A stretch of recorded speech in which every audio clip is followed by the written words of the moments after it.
In 1927, at the 5th Solvay Conference on Physics in Brussels, Belgium, a new proposal of mind over matter was admitted to try to resolve inexplicable behaviors on quantum mechanics. With the greatest minds in physics attending, such as Einstein, Pauli, Dirac, Bohr, Heisenberg, Curie, de Broglie, Schrödinger, just to name a few, the subject of consciousness and the atomic world was at hand. Heisenberg and Bohr approached Einstein with a new theory that the minds of the researchers were affecting the results of the experiments. The mathematics of predictability were not repeatable and reliable enough to explain what was happening. Einstein could not accept this at first because it violated all mathematical models. Years later, he admitted it was happening. Einstein said, "Anyone who becomes seriously involved in the pursuit of science becomes convinced that there is a spirit manifest in the laws of the universe, a spirit vastly superior to that of man." A spirit is not a mechanical force like gravity, electromagnetism, or the strong and the weak forces. A spirit is consciousness. So for Einstein to have made this great transformation can only mean that something convinced him that it was really happening, that the universe is alive, and we are part of it. Did great powers hide the truth about what was discovered at the conference because they knew they could not control us if we knew the secret powers of our minds and collective consciousness? All matter originates and exists only by virtue of a force. We must assume behind this force is the existence of a conscious and intelligent mind. This mind is the matrix of all matter. Max Planck, the father of quantum physics. The secret of mind over matter was known 18 years before the first atomic blast at Trinity Site, New Mexico, July 22, 1945. Our current science cannot handle consciousness. Although some people like to say quantum physics can explain consciousness, the fact of the matter is that physics cannot deal with an experiment where a human being is involved in the loop. This goes back to the way quantum physics was originally built back in the 19-teens and 20s and 30s. Whenever there's a conscious observer present, he causes a collapse of the wave function. Now, the wave function is a mathematical construct that describes the waviness of probabilities of events at the quantum level. And quantum physics is a set of equations that describe how this wave function behaves. When an observer looks at an experiment, he causes a collapse of this wave function. He destroys information. It basically starts the wave function from zero, and things have to start up again. So an observer right now has a chaotic effect in trying to describe or explain what goes on when a person is in the loop. Currently, our physics right now is incomplete. We cannot deal with a consciousness affecting other physical objects in an experiment. We just don't know how to deal with it. So what you find is that most physics experiments keep observers out of the loop. They'll put a scientist outside the box.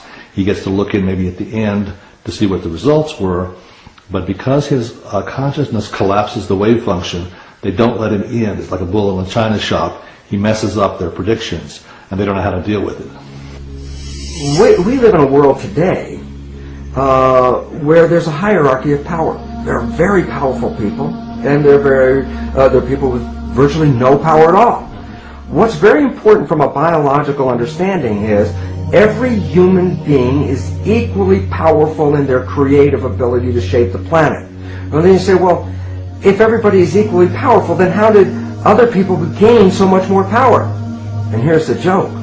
They didn't gain any power.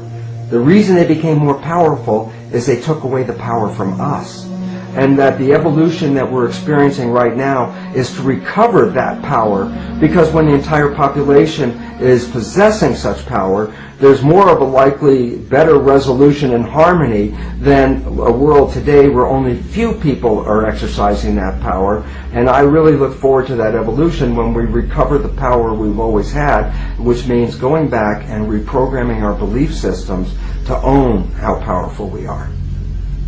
Human intention can significantly influence the properties of materials and the nature of reality. As early as 1957, Professor Hans Eysenck, then chairman of the psychology department at the University of London, wrote a letter insinuating that there was a gigantic conspiracy involving some 30 major universities all over the world and hundreds of highly respected scientists to silence the truth about what we knew about the powers of human consciousness. After the United States Congress had access to the data from the Stanford Research Institute and from universities all over the country and all over the world, they were terrified of what would happen if we all developed the powers of our minds. It was clear that we could remote view, we could see into the future and into the past, we could find, missing airplanes and anything you can imagine with our minds. And they actually did a smear campaign with the media to discredit what they had discovered, because they didn't want us to know how powerful our minds really are.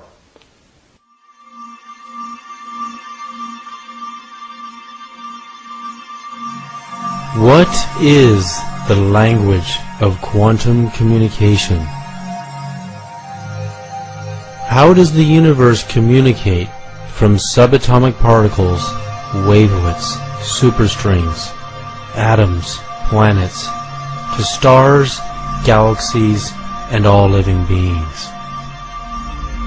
Is there a communicative symphony happening all the time that remains invisible to our current technology and awareness? What if we understood its secret? Oh my God, we would know how to talk to the Creator, nature, science, and each other, and interstellar civilizations. Are we in communication before we meet in person? How do we as human beings communicate with each other? How do we find our true love, life partners, our soul matches, our families, business partners, our careers, teachers, and life purpose? And how do we find God?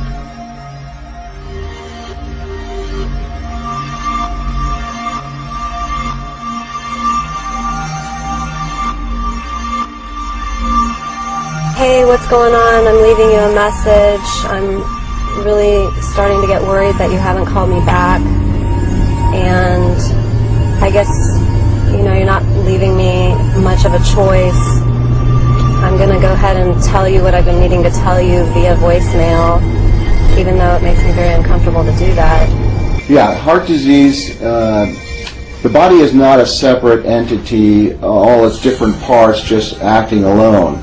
There's a mind-body interaction that has a lot to do with the development of disease in general. I just wanted to let you know that I can barely live without you. I was paralyzed a couple of days ago, and I don't know, I've never really had the courage to tell you that you're the one for me and I can't live without you. Stress on the brain will cause output of energy into the body that affects all your organs. It seems that some people have the propensity to discharge brain stress into various parts of their body, and certain people channel their distress into usually one place. It's really ironic. Some people get back pain from stress. Some people get chest pains from stress. Some people get ulcers from stress. Some people get upper neck and headaches from stress. This is all channeled energy and distress from the brain going to various parts of the body and manifesting as physical findings and signs from essentially brain stress being channeled elsewhere. Because the brain, I think, has only a certain capacity to hold on to nervous energy, then it has to discharge it into the body. So there's a definite mind-body connection. A lot of people channel their stress into their heart, and we know that stress and adrenaline that's produced by stress goes into the heart and can affect the heart in an adverse way that can create abnormal heart rhythms, spasm of the arteries of the heart, and clogging up of the arteries of the heart due to adrenaline causing platelets, which are the blood clotting material in the body, to coagulate. Adrenaline does all that, and in addition to spasm of the arteries. You see, the heart is an electrical organ. It produces by far the strongest source of bioelectricity in our body, up to 40 to 60 times stronger than the second most powerful source, which is the brain. This electrical energy travels through every single cell in our body and in a sense kind of binds the cells together. It's strong enough that it even can be detected outside the body, out into space, beyond the skin. It's not an aura that we're measuring when we do this, or anything like subtle energy. What it is very measurable electromagnetic energy, much like radio waves. And what we found is that the heart produces an electromagnetic field that surrounds our entire body in 360 degrees. And then it can be detected about 3 to 4 feet with magnetometers outside the body. Researchers at the Menninger Clinic in Kansas say they've detected it 10 to 12 feet. So regardless of how far it goes, what's interesting is that we produce this electromagnetic field that can be detected. It can be measured with sensitive mainstream medical equipment. The human nervous system is an electrical energy system where positive and negative ions flow. We can even measure the surface electrical activity of the body at the fingertips using a simple voltage meter in the millivolt setting. Most human beings have far less than 1 volt total, regardless of where we measure along the body. The numbers oscillate due to the numerous electrical pulses in our nervous system. Testing hundreds of individuals, our study has shown that everyone has different voltages at different moments in their lives. Children tend to test around 1/4 of a volt, while adults can range anywhere between 0.5 and 30/100ths of a volt. If we are less than a 1.5 volt battery, how can we broadcast a powerful energy signature? And how can we hear a message that is meant for us? The greatest mind control experiment the government ever did on us is tell us that our minds are not powerful. In the year 2009, I conducted hundreds of voltmeter tests on the human nervous system from age groups from, literally children to teenagers to middle years and to elderly years. I found that all human beings have different millivolt ranges in their nervous system. Our nervous system runs positive and negative ions throughout our body, through our hands and our feet and our chest. Our entire body is being energized by the central nervous system and the autonomic nervous system. People who have medical conditions such as severe depression or nervous system disorders such as MS have millivolt ranges that go between somewhere around 5 and maybe 9 millivolts. Now, to give you a comparison, the average person ranges between 50 or maybe even 30 and 100 millivolts. That's the average person in the average state of consciousness. A millivolt is 1/1000th of a volt. So our body is running between maybe 30 and 100 millivolts optimally. That's when we're really in our optimal range. If there was a way to raise the human body voltage, which is the electricity in our nervous system, to higher levels. That super athletes train to get their nervous systems up to 2 full volts per cell, which is 2,000 millivolts. What will happen to our consciousness? Will it be easier for us to project our thoughts to cooperatively affect our reality? Will it be easier for us to apply a stronger signal to the law of attraction? Think of a radio. You know, you're trying to listen to your favorite song on the radio, and you can barely hear it because your radio doesn't have enough power. Well, your body is like a radio transmitter receiver. If you don't have enough energy in your system and you're trying to send thoughts out into the universe to cooperatively affect your reality, to attract your soulmate, to attract a business idea, to become more creative, and you don't have enough power in your nervous system, the chances of you manifesting your reality the way you want it to be are going to be much lower. So you need to increase your energy levels first, which you can do by meditation, and you can also do by using, technologies like we're talking about here. Doing a simple experiment. When we get a weak signal on the radio and we place our hands on the antenna, the signal mysteriously improves.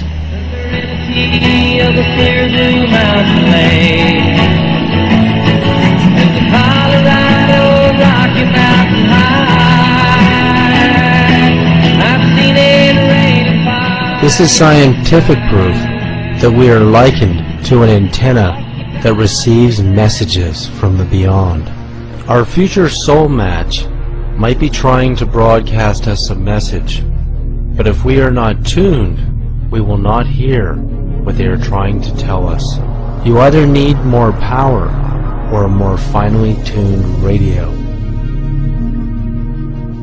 Did the ancient stone builders know the secret healing powers of spiritual vibration stone technology? Did they know that stones and crystals could hold memory? At the University of California at Stanford in 1993, scientists were able to store a movie of a hummingbird in 3 dimensions and a separate movie of the Mona Lisa painting inside of a crystal and get it to stay there. If that sounds impossible to you, this is an ordinary sheet of plastic. It's called a DVD.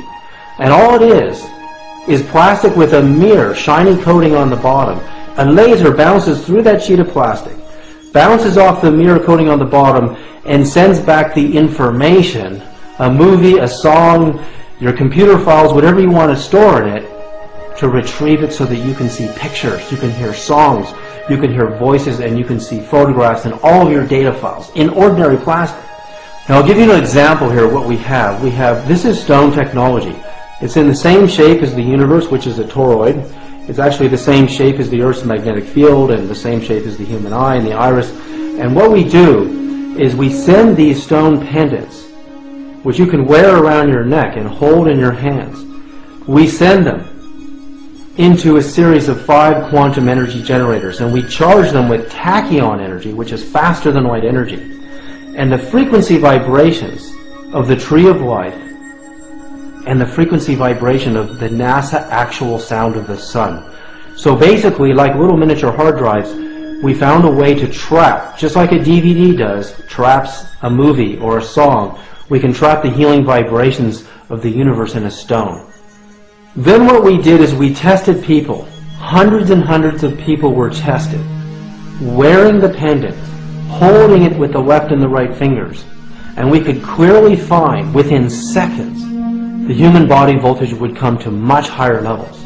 While these amazing stone pendants can raise your vibration, scientifically demonstrated, could this increased energy be applied to broadcasting our thoughts and true intentions, giving us a stronger signal? Super athletes and psychics and healers and telepaths have much higher body voltage than the average person. Dr. William Tiller conducted human voltage studies on human beings who were Qigong masters or healers, demonstrating extrasensory abilities. 50 to 100 millivolts is natural. If you put electrodes on the ear, which is a norm for the body in physiological tests, then you're talking about a few millivolts. But if you're working with a healer, as we did some experiments, copper wall experiments with Elmer Green and I did this back in the 70s, then the healer, you can measure body voltages on the walls, and we found that a healer could increase the body voltage on a wall, reflected, of course, from the body or received by transmission from the body, 25 volts, 50 volts, 100 volts, 250 volts. We have been able to get signatures of that size. And basically I was very interested in that, and I created a theoretical model that what happens when a healer is projecting healing to someone, that at some place in the body there is a site where the action occurs to bring about this transmission of energy. And when I looked at Elmer's data, he had 5 pieces of experimental data. He had the voltage on the ear, and he had voltage on 4 walls. One in front, one behind, one above, one below. So 5 equations and 5 unknowns it should solve, and so I solved those equations, and I found that for this particular healer, the source, the primary source, was the Dantian point, just below the belly button. Is our bioconsciousness likened to a living computer system, having its own power supply, memory, feelings, and the ability to transmit information? Well, imagine that you yourself have been designed, evolved, to be the most positively brilliant quantum level computer processor, solution generator, ever evolved, designed, devised on planet Earth. The huge problem is that over the course of us growing up, most of us have taken on a whole series of computer viruses. So imagine that within yourself you might have as many as 100 major viruses, which are clogging the ability of that computer to function at its most brilliant levels. But on the other hand, imagine if you could learn to clear that processor to the point where it would begin to totally hum, in tune with the quantum field, at such a level of openness and vibratory awareness that it would actually begin to function at the level that it was truly designed to function at. What we found is that the frequencies in that field, the electromagnetic energy and the frequencies that are in the radiation from the heart, actually change depending upon what we are feeling. Our emotional state influences changes in that electromagnetic signature. For instance, if we're feeling a strong negative emotion like anger or frustration, it creates what researchers call an incoherent spectra in that electromagnetic field. Lots of different frequencies fighting for power. The pattern looks very jagged and irregular, kind of like you'd see if you were looking at a pattern of an earthquake. And we see that kind of electromagnetic signature again when people are feeling these negative emotions. The good news is that we see a completely different kind of feel when people are feeling positive emotions. You know, really heart-based emotions, emotions that have long been metaphorically associated with heart. For instance, if we're feeling real genuine appreciation or sincere care or real compassion, what we see in that field is what's called a harmonic spectra. The frequencies are now working together. They create what's called a harmonic sequence. They're not fighting for power, they're supporting one another. And all of these changes occur because of what we do as human beings. The emotional qualities that we are bringing to life affect that field. Now you take that a step further. The field surrounds us in 360 degrees. We're broadcasting that energy, first of all, to our own bodies, but we're also sending it out into space. So in a sense, we are communicating our emotions through an electromagnetic field produced by the heart. So there's a lot more research to be done on this because now we've moved beyond biology into physics. Now we're into electromagnetic fields. How do these fields affect one another? How do they affect each other? These are all interesting questions that we have ongoing research to come up with definitive answers for. And I think it's just the beginning. I think that what we're measuring is some of the densest energy produced by the heart, and that there's another subtle energy component of heart that's far more powerful, far more interesting, and that radiates far beyond just a few feet. And all that will be discovered in the next few years. Of all the energy centers of the body, the heart center produces the strongest signal. With heart disease being the world's #1 cause of death, and the heart center being the main broadcast power center of the body, we have to nurture and respect it as if our lives depend on it. If we intend to send out a signal to attract a response, and our central power source is damaged, we will be sending out a weak signal. And the question is, do the magnetic laws of attraction hear a weak signal? While we are living at one location on the earth, and the people we want to meet may be in another, how can we communicate with our future soul matches through the field? Well, the most important thing is doing soul work, meaning putting your soul into the conscious field where your soulmate soul can find yours. And that doesn't have to do with outward things so much as it has to do with accessing your soul. And a lot of us, that can be confusing because we may think our emotions are our soul, but usually our emotions are tied into, past issues and psychological triggers. So that's not what I'm talking about. I'm talking about nurturing your soul in some way on a daily basis, or bringing it out, finding ways that will trigger it so that it expands outside of your aura and into the conscious field where you would have other souls, and that creates a line of communication or a signal so that the other soul, when they're in that field as well, will recognize you, and then ultimately you'll meet physically. But in order to meet your soul mate, we are talking about a spiritual soul bond. We're not talking about bonding on a personality level or a cultural, social, or religious level. It's all about the soul bond. So you need to be doing soul work on a regular basis to bring that intention out there. The field is the sole governing agency of the particle. What he meant by that is the field, the invisible forces, are the sole governing agency of the particle, matter. So it says human beings as physical matter are actually governed and shaped by the field. And this is what we're beginning to learn. Reading the field is very important for our survival. The human body has an aura of electromagnetic light energy that radiates far beyond the boundaries of our physical body. Doing another simple experiment with our radio antenna, we can see that a weak or static radio station comes in more clearly just as our hand comes near the antenna without even touching it. Arizona Senate Democrats pleased that President Barack Obama will be in Phoenix next week to speak about the economic stimulus plan. Minority Leader Jorge Garcia of Tucson says the emergency funds will hopefully offset spending cuts that the Republican-controlled legislature are imposing to balance the state budget. It would put a lot more money into Arizona's economy. This is simple scientific proof that our field is interacting with the field of the radio waves at a distance. Our consciousness transmits information into the field, but how powerful are our thoughts and feelings?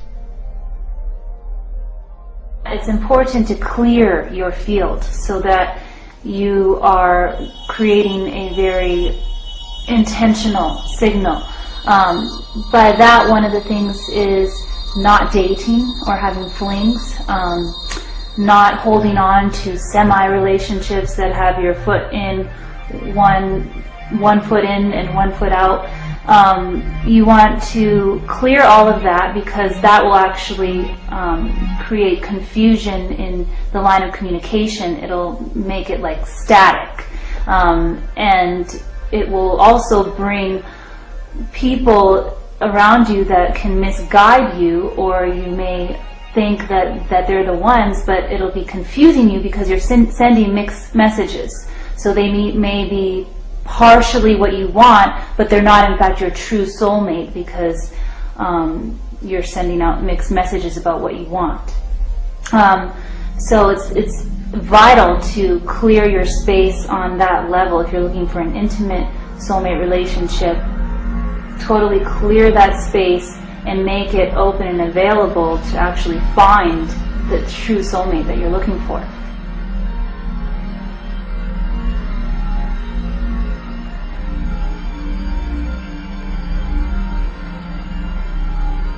As all 7 of our body's energy centers send out living light waves of different frequencies and amplitudes, they are also sending out our personal information. This means our inner spiritual architecture represents a personal signature of our knowledge, experiences, desires, feelings, true intentions, and deepest thoughts. This signature will be met with a response, whether we are conscious of it or not.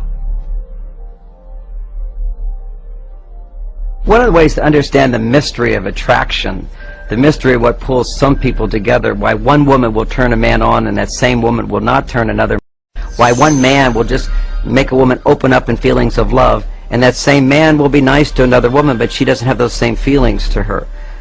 There's an actual dynamic between the different energy centers in the body. If we look at the 7 basic energy centers, they're like circuits in the body. And we're not all, as individuals, we're not completely whole in that all those circuits are connecting all the time. For example, I just spend time with some people and suddenly I naturally feel smarter. I feel brighter. That's because their circuits are activating a part of my circuitry that makes the energy flow more completely. Often people go to a spiritual teacher and they'll put them on a pedestal because just in the presence of that person they feel so spiritually more awakened. One of the higher centers starts to open. Well, it's not that that person sitting there would have that effect on everyone, nor does that person necessarily have all their circuits together at all. It's just that they happen to have 1 or 2 circuits that are open that complete another person.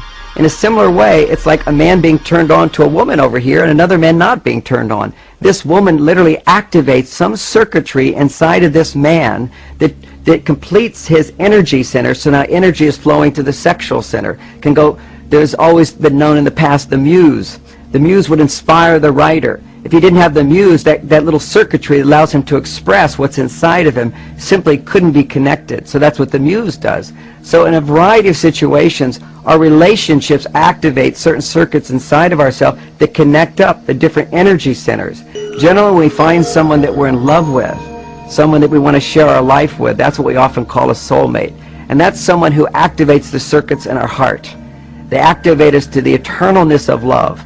And so when we interact with this person and we're open, not when we're shut down, but when we're open, we feel this part of us that can love them forever and wants to love them forever. And that's what we often define as a soulmate. They may not be the one that opens our mind or opens our sense of creativity or gives us confidence. They're going to be the one that opens our heart. It could be they can open 3 levels or 2 levels or all 7 levels. And that's the uniqueness of every relationship. Never look for perfection in a person, but to know that the perfect relationship for us is someone who stimulates in us, when we're feeling centered, they stimulate within us a feeling, a knowing that this is a person I'd like to share my life with. In their presence, I become a better person. The people we meet and the spiritual experiences we attract by coincidences may not actually be coincidences. They may be the results of our personal broadcasting. So when you want to make contact with your soulmate in the conscious field before actually meeting them in person, it's when you're actually doing your soul work on a daily basis that you want to put those intentions and feelings into the field. What I mean is, like during meditation or prayer, you want to put the feeling tone of wanting to meet your soulmate into that space. Or if you're writing about your inner emotions and desires, you want to put that feeling tone there. Or if you're just nurturing yourself, put the feeling tone of having a soulmate relationship in that space, in that soul work space, which will go into the conscious field.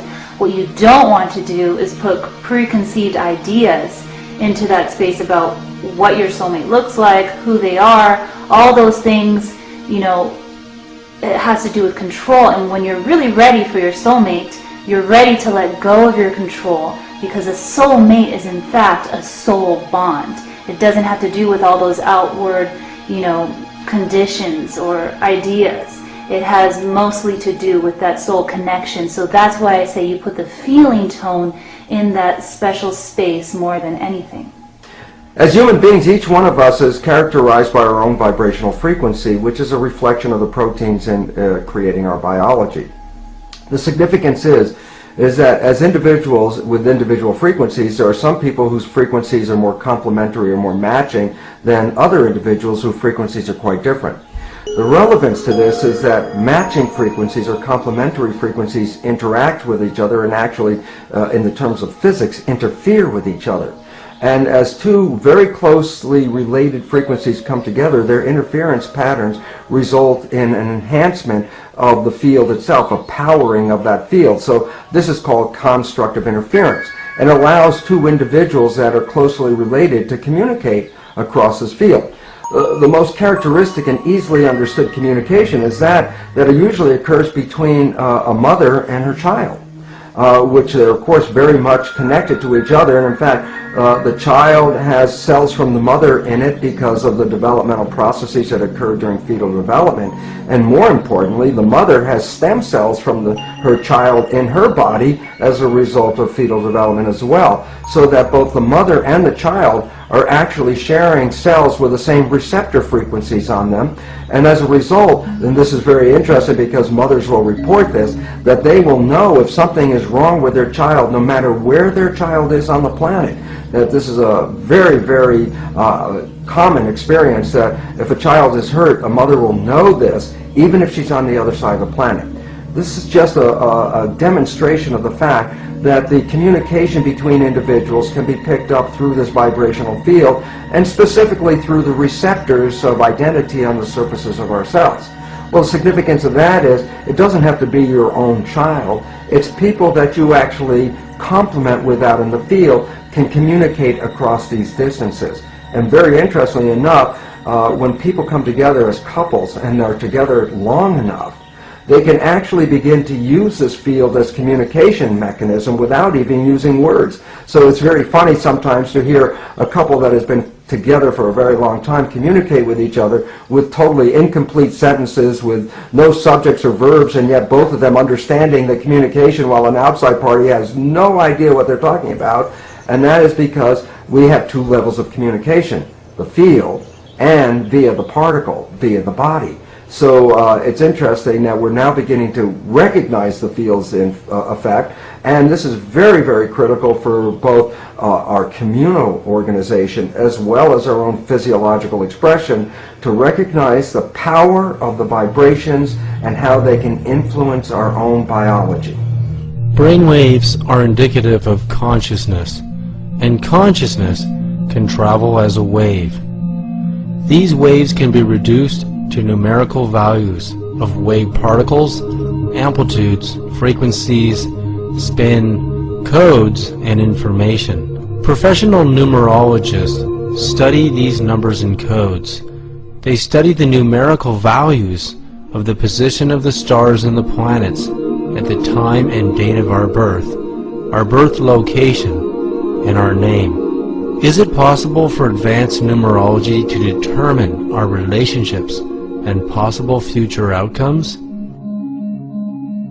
Numbers have harmonic and disharmonic relationships, just like music does. So you can listen to certain music and you know, my gosh, I don't like it, it jars me, there's too much disharmony. And the same goes for numbers. So let's say somebody has a prevalent amount of 3s, 6s, and 9s in his or her blueprint, and they meet somebody with a lot of 4s and 8s. They're not going to get along as readily as with somebody who also has the creative 3, 6, and 9s in their blueprint. So you can see, and in the same way, there are certain numbers that are magnetically attracted to each other. Those are the numbers 4 and 8. So they have almost a fateful relationship to each other. So it gets quite complex as we look at the song and the numbers song of each person, and you actually create two blueprints, put them together, just like a musical, you take two melodies or harmonies and you put them together, and what does it create? Does it create something jarring or not? And certainly with people, we can see how their numbers will either work well together, be compatible, or be completely harmonious, just because numbers are a resonance. They describe something that is key to who you are. Your soul energy is a unique signal that is broadcast into a field where your soulmate's soul energy is being broadcast as well. So that is where your souls are bonded when you have a soulmate, and that's where you're already having a relationship with your soulmate, whether you're aware of it or not. And whether you're aware of your soul desires and feelings, or if you're not, is irrelevant, because you're already bonded with your soulmate on that level. And the goal is to become aware of yourself on that level so that you can broadcast your soul into the conscious field where your soulmate can do the same, and that will trigger and speed up the process of finding your soulmate in a physical plane, so that you actually are meeting them and are able to have a relationship on a day-to-day basis. Our DNA represents our entire genetic blueprint. It is here that everything about us is represented by letters in the DNA matrix code language. Our destiny appears fixed because of this unshakable blueprint. Dr. Fritz Albert Popp, the discoverer of biophotons in 1976, proved the origin of these human light emissions are emanating from our DNA, the core reactor from where we are broadcasting our personal energy signature. Dr. Bruce Lipton has made a revolutionary discovery that first proved that the DNA nucleus is not the brain of the cell. Rather, the intelligence center of the cell is the membrane. The membrane receives signals from our consciousness and writes the DNA code. For the first time in history, Dr. Bruce Lipton is proving that we can actually reprogram our DNA if we are dissatisfied with our blueprint, and broadcast a new message about ourselves to the universe. The fact is that the cell membrane of the human cell actually is an information processor. And what I ultimately realized in 1985 was that that processor had a very interesting and important definition.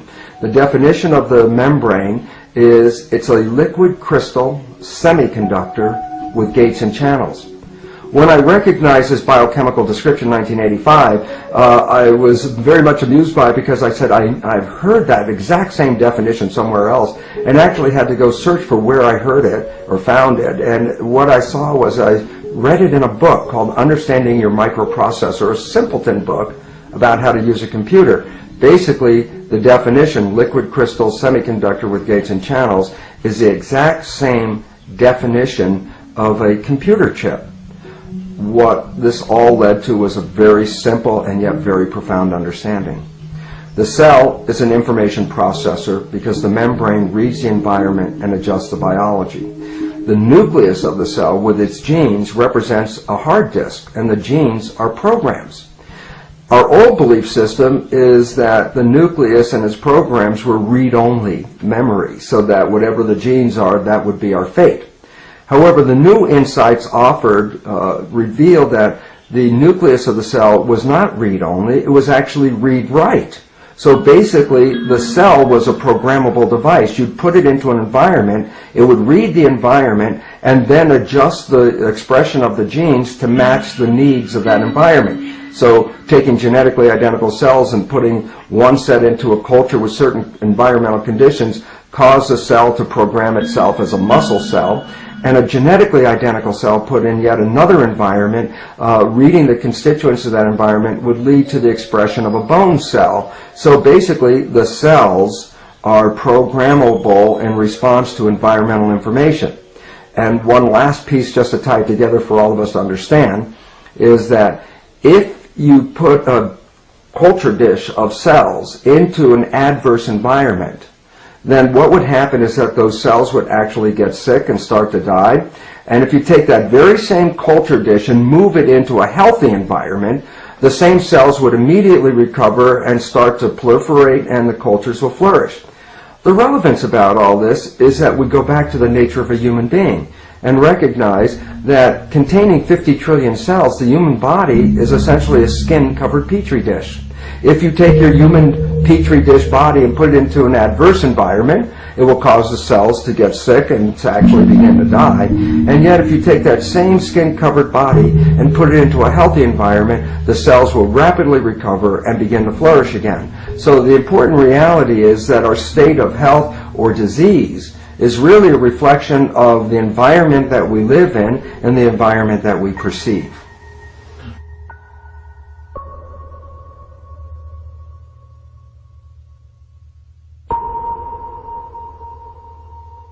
He's like, don't trust me. He goes, I will torment you. And I swear to God, that's what ended up happening. I've been tormented by this relationship. In each one of us, there are 46 human chromosomes, among which there are nearly 3 billion base pairs of DNA. That means there are 3 billion strands inside of us to store our personal information. If we can rewrite our own hard drive by reorganizing our thoughts, feelings, and higher consciousness, we can reprogram our own personal blueprint to attain any goal we desire.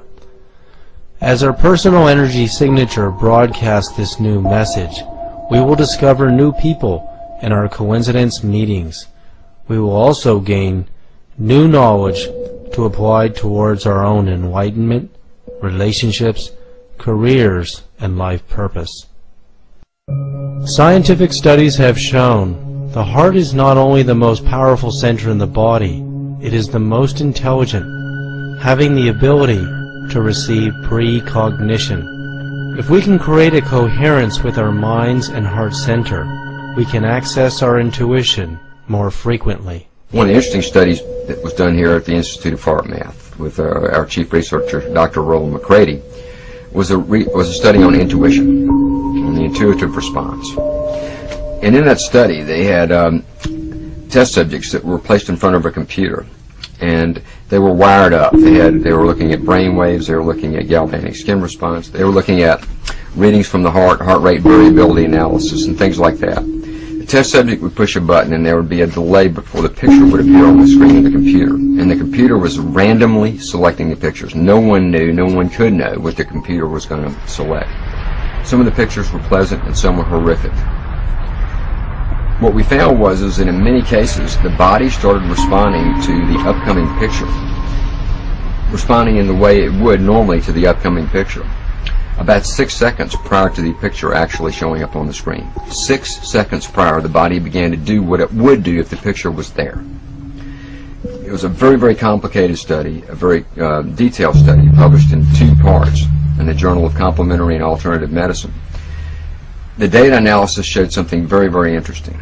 It showed that when that response began, that the first part of our physiology that was doing sort of the intuitive or precognitive response was actually the heart. The heart was responding before the brain. It began to go through a deceleration process that would be compatible with the picture that was going to come up. About 1.5 seconds later, the brain began to do what it does in regards to that picture. But within the human system, at the physiological level, measuring that intuitive response to an upcoming event, it was the heart that responded first.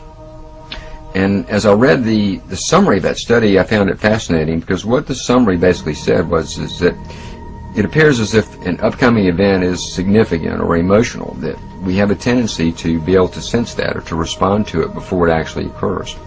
And that our biology has the capacity and does in many ways scan for the future events. It's constantly scanning for future events, but that it's something we're not aware of. We don't know that it's there. We don't know that we do it. But the punchline was it would be very useful for us to develop that. And it has a lot of utility, a lot of practicality in how we navigate our lives.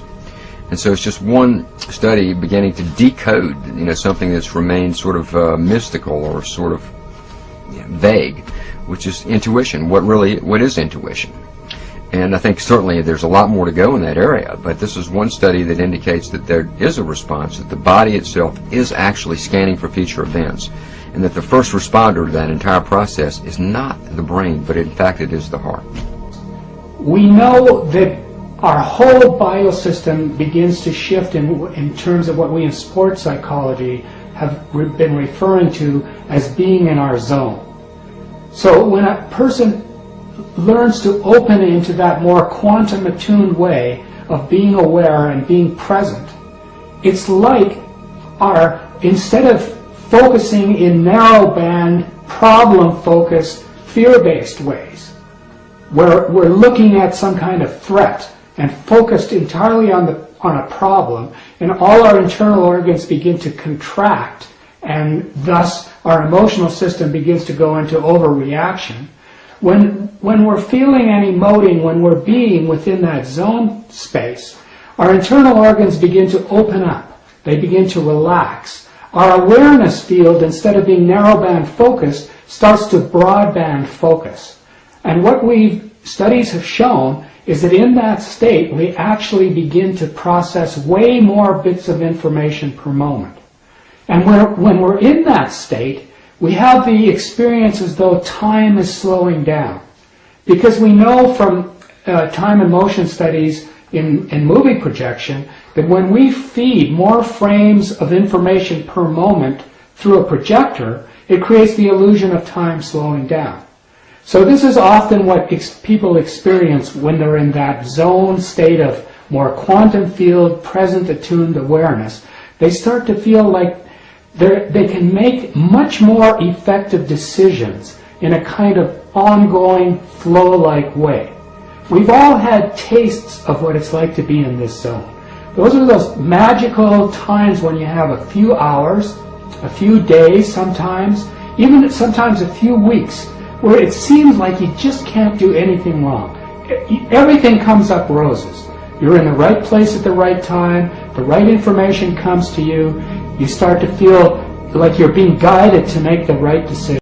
So this is part of what we're talking about in terms of becoming more quantum level attuned.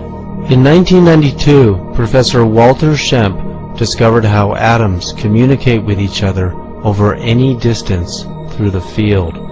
He discovered in the atom, when electrons are in a higher frequency shell or orbit around the proton, the atom emits light waves carrying intelligent information, similar to the way when we are talking and communicating, our brain waves go into a higher frequency wave state.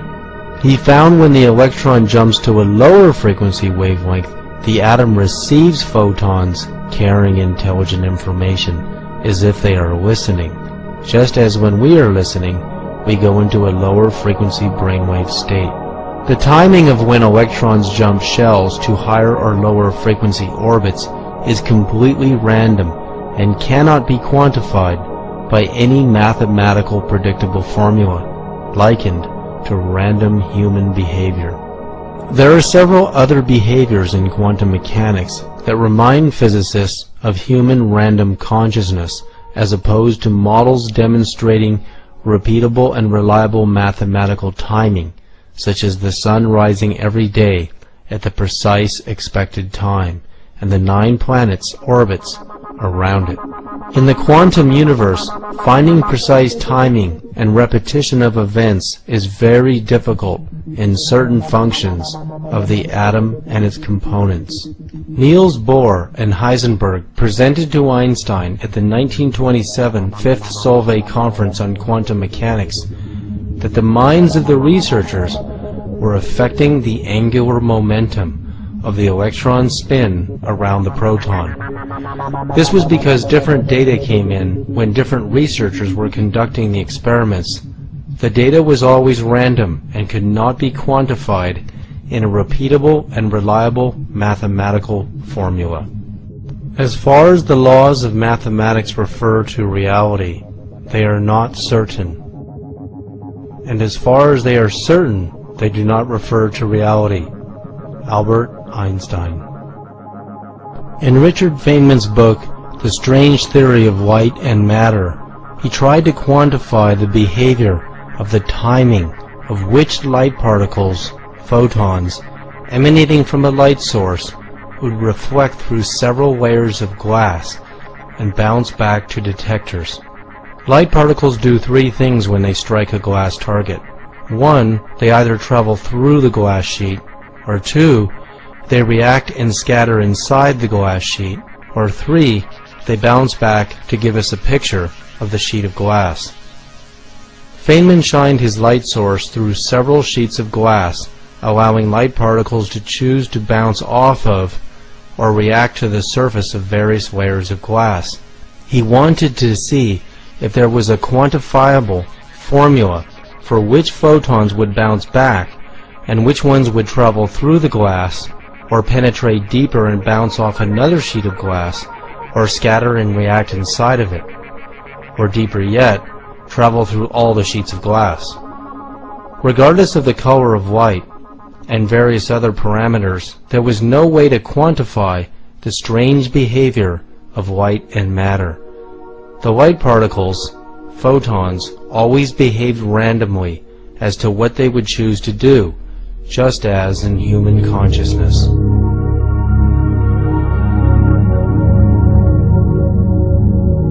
Could human intention be so powerful that it could tell particles of light, photons, to penetrate through several layers of glass and even solid barriers?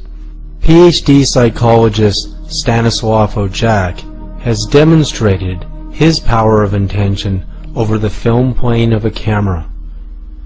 His intention is so powerful, he found he can cause a photograph to appear while the lens cap on the camera is blocking the lens and the film plane from receiving light. He has done this hundreds of times. He has also been able to take pictures with film and cause invisible spiritual phenomena to appear. His film and photographs were analyzed by Kodak Film Laboratories to be authentic and not caused by double exposures or trick photography.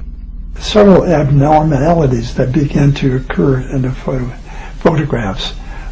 People became transparent or they disappeared, light aberrations, and then entities which appear to be human-like in some form, but not as we would say it was definitely humanoid. And these aberrations went on.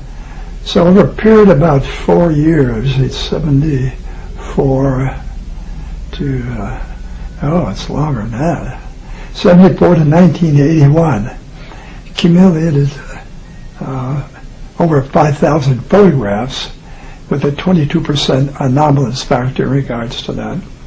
As Stanislav Ojak took mystical photographs of the 1972 Seals and Crofts concert, a large luminous face appears overlooking the band on stage with Cher. Then what appeared to be a band of divine beings of light pointing and perhaps even dancing to their music gazed into our world without us ever even knowing it.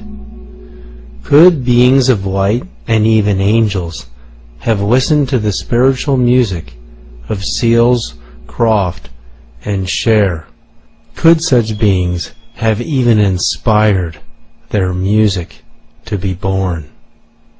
He took pictures with the lens cap on the camera, so that the radiations that eventually were registered on the film went right through the lens cap, and the lens cap will block electromagnetic radiations.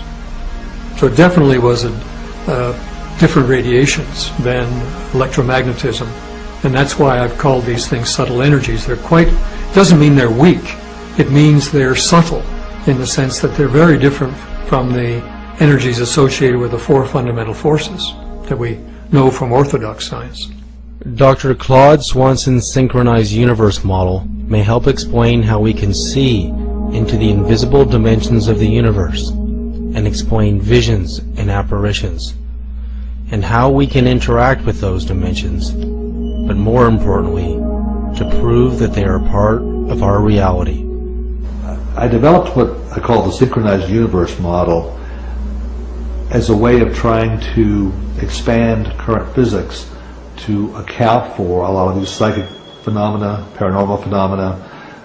Besides the types of things we've been talking about, which involve communication psychically and affecting things at a distance, you also have other abilities that the yogis have demonstrated, that certain adepts in China, the Qigong masters, have demonstrated, things like walking through walls, levitation, teleportation, things that in the West we laugh at and we call them science fiction, and yet there are people who have demonstrated reliable abilities to produce these effects.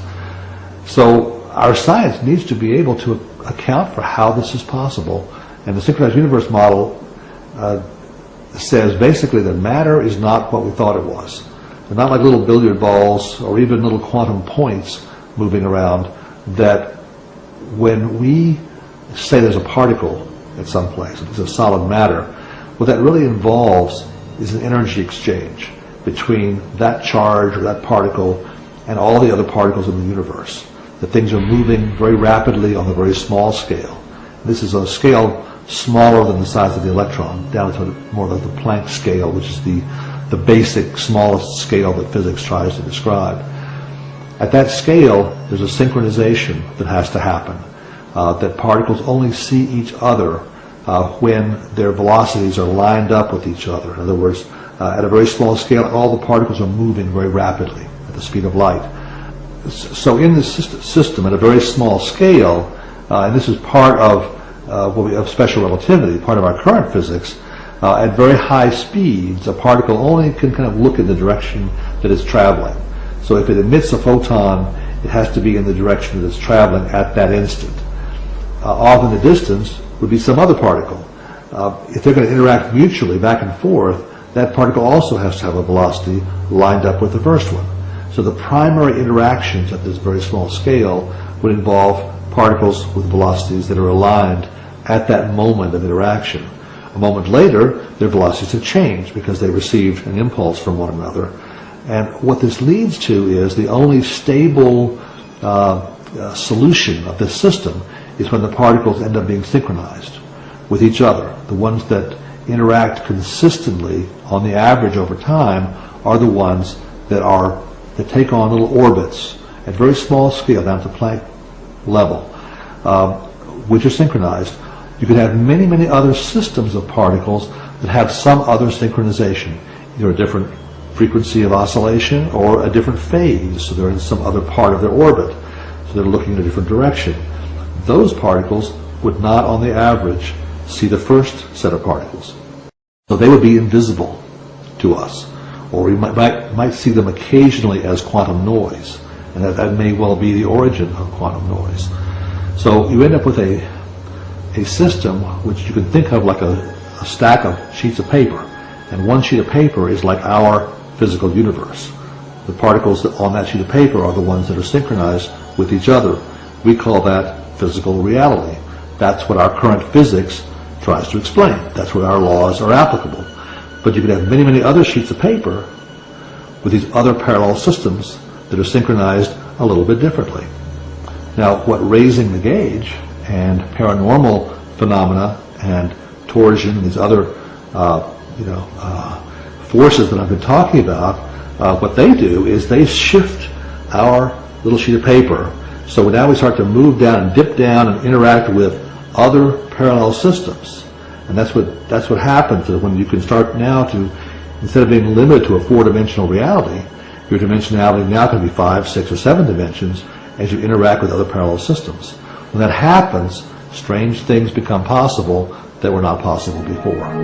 According to the synchronized universe model, when our own frequency synchronizes with a parallel universe or dimension, it allows us to perceive it in the form of a vision, powers of levitation, miracles, knowledge, enlightenment, and even healing. Our bodies are made of atoms and subatomic particles. 99.9% of our body weight is comprised of protons and neutrons, which are then made of hexagons of 6 quarks, each made of dual pairs. Among the quarks are the mysterious strange and anti-strange quark. They are called strange because they have the ability to randomly just disappear from the core of the atom and then strangely reappear. There is no mathematical model to quantify the timing of when and why they will do this. Is there a connection to the behavior of the strange quark in human consciousness? Knowing that we are also made of a significant percentage of strange quarks, that portion of us is dematerializing and rematerializing at random all of the time. No one has been able to determine where the strange quarks travel to, other than the fact that they disappear into other dimensions and reappear. Do they travel to other dimensions to gain information or to communicate at a distance? This behavior demonstrates that part of our consciousness does travel into other dimensions. Can this help explain communication at a distance and mental telepathy? In the 1970s, President Carter, the CIA, and the Air Force used 2 psychics trained in remote viewing to locate a lost Russian Tu-22 bomber, which no other forces could find. The remote viewers gave blind latitude-longitude coordinates that led Air Force officials to point their satellite cameras deep into the jungles of Africa, precisely where the Russian Tu-22 had crashed. The significance of the case where Carter talks about how remote viewers were used to find the missing bomber that had gone down in the jungle shows that remote viewing can be very accurate and can be useful. Now his comments about the case were a little bit of an oversimplification. There was more than one remote viewer actually involved. They do it several times to check one another.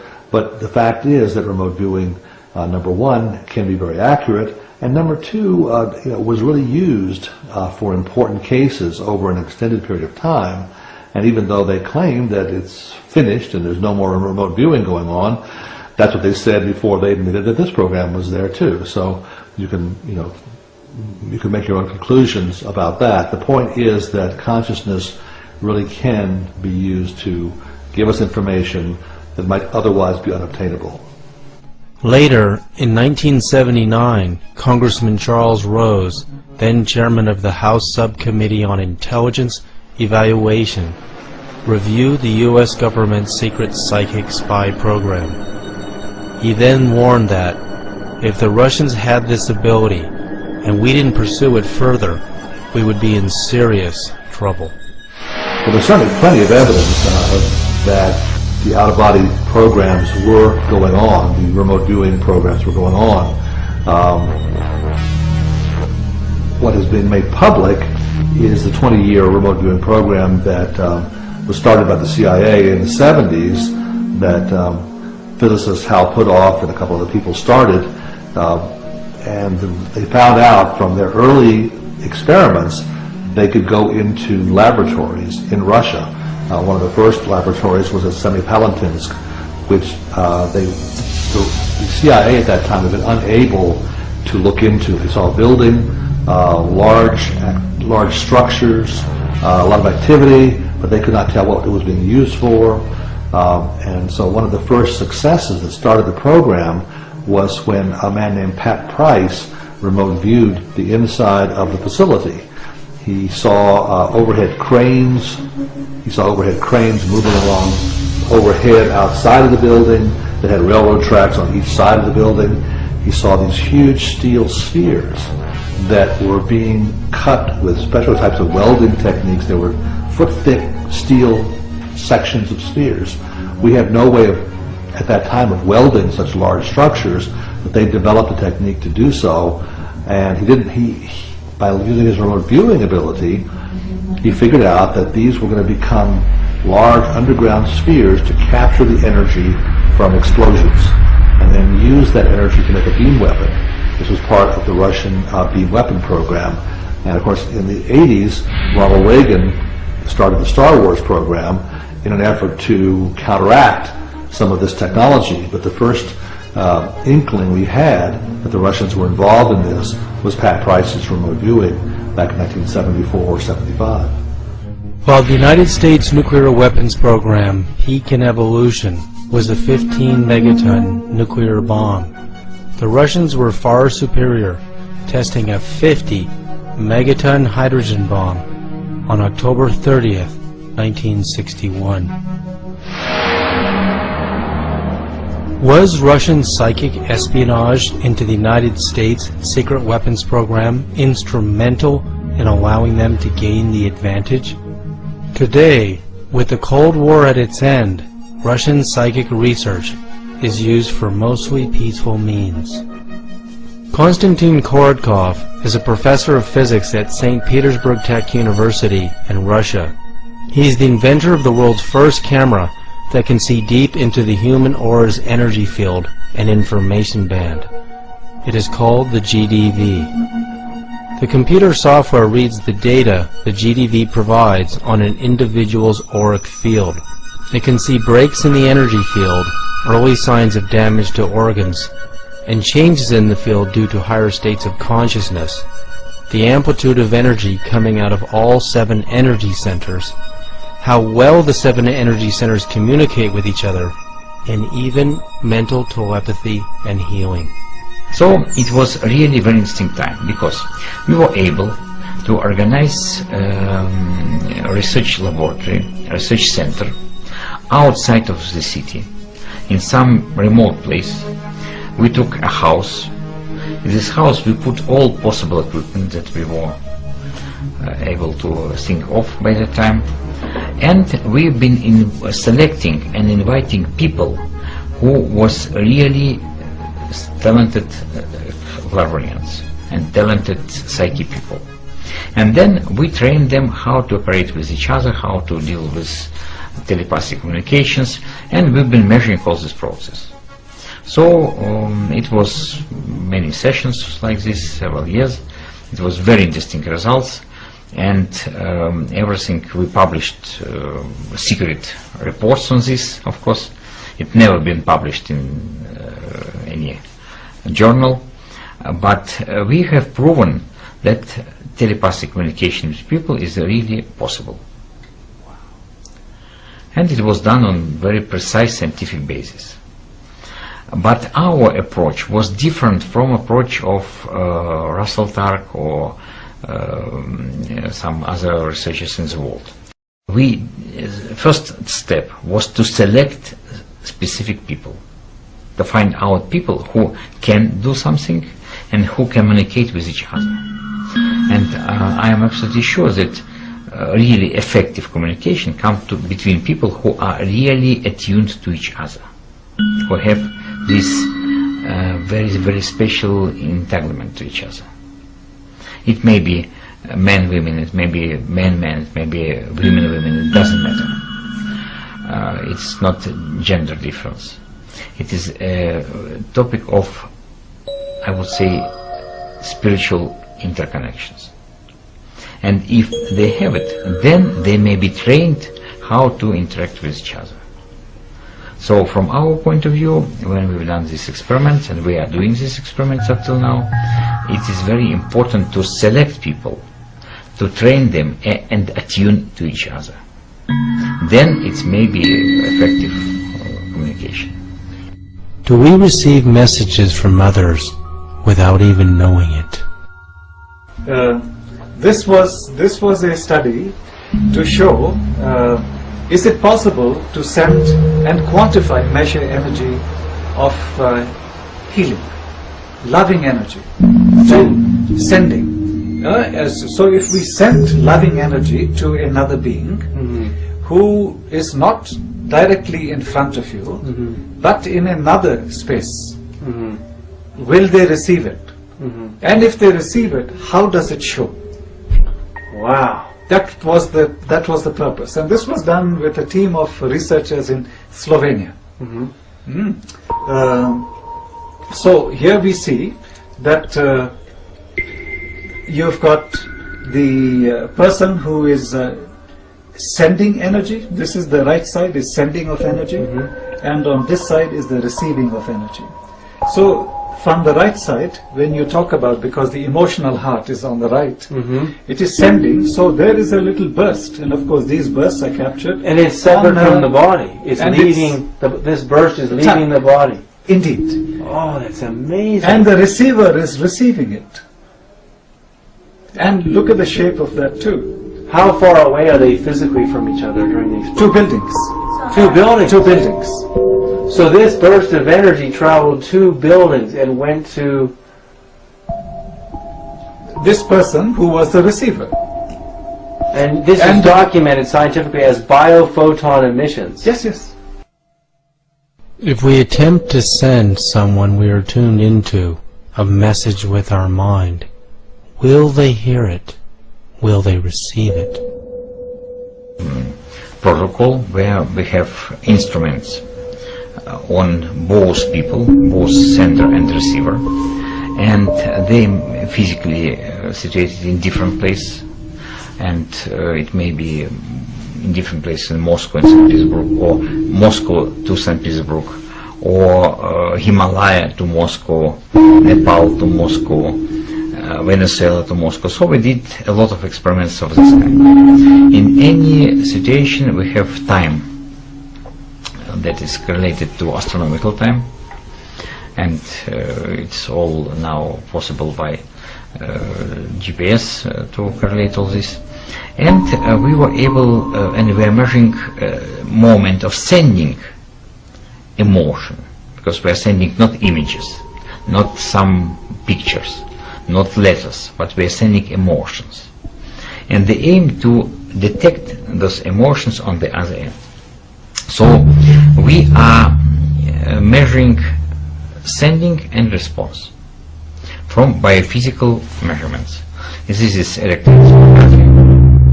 electrophotonics and balancing platform. So we can really detect the moments of sending and receiving.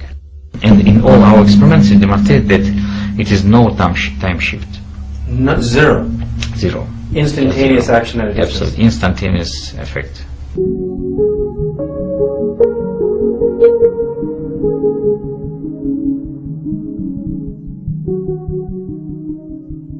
As new science builds a strong case for mental telepathy that is faster than the speed of light, how will this instantaneous communication at a distance change our views and knowledge about how powerful each and every one of us really is? That after all our experiments on telepathy, it became clear that in principle you can contact any person in the world if you can attune yourself to this particular person.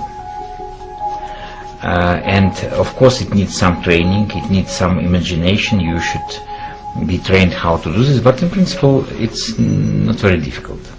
And I don't like, for example, to make telephone calls. For me it's boring to press buttons and it's busy line, then again, and it's again busy.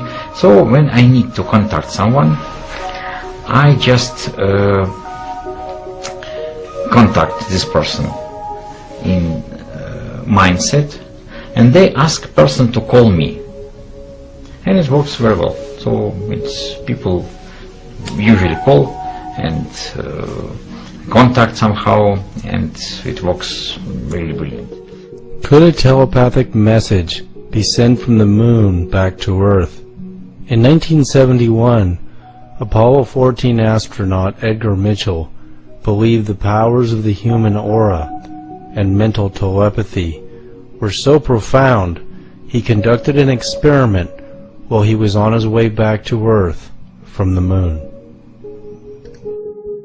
Astronaut Edgar Mitchell, one of our team of 2 astronauts who were the last group, I think, to walk on the moon. This was the third group to walk on the moon. On his way back, decided to do a psychic communication experiment. He didn't tell his superiors about it, but he'd arranged with several psychics on the ground back here on Earth to try to send them psychic messages about cards. There's a set of cards called the Zener cards, which have patterns on them, and during several intervals on the way back from the moon, he was 200,000 miles or more from the Earth at some of those times, he would send these signals back to psychics on the Earth. When he got back, he compared what he was sending with what they picked up, and the answers that they had received were accurate enough, they were well above chance, and they were showing that ESP was working even over those large distances. So at our present time, it appears as though that we don't know of any limits in terms of distance or time for psychic communication. Subtle energies all go faster than light. Now, when I'll ask you to visualize a reaction equation, as if you've got a blackboard in front of you, and I'll write mass with arrows back and forth to energy.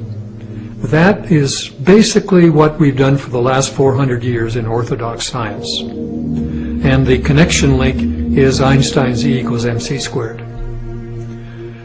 Well, now we want to expand traditional science to include human consciousness. Our experiments show that works now in this world we live in. But we don't all agree what consciousness is.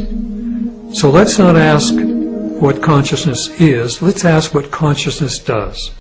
Astronaut Edgar Mitchell found that consciousness has a better quality signal in space. Scientific studies seem to confirm that consciousness travels instantaneously over any distance. At least it appears that way over the known Earth to Sun maximum distances measured thus far.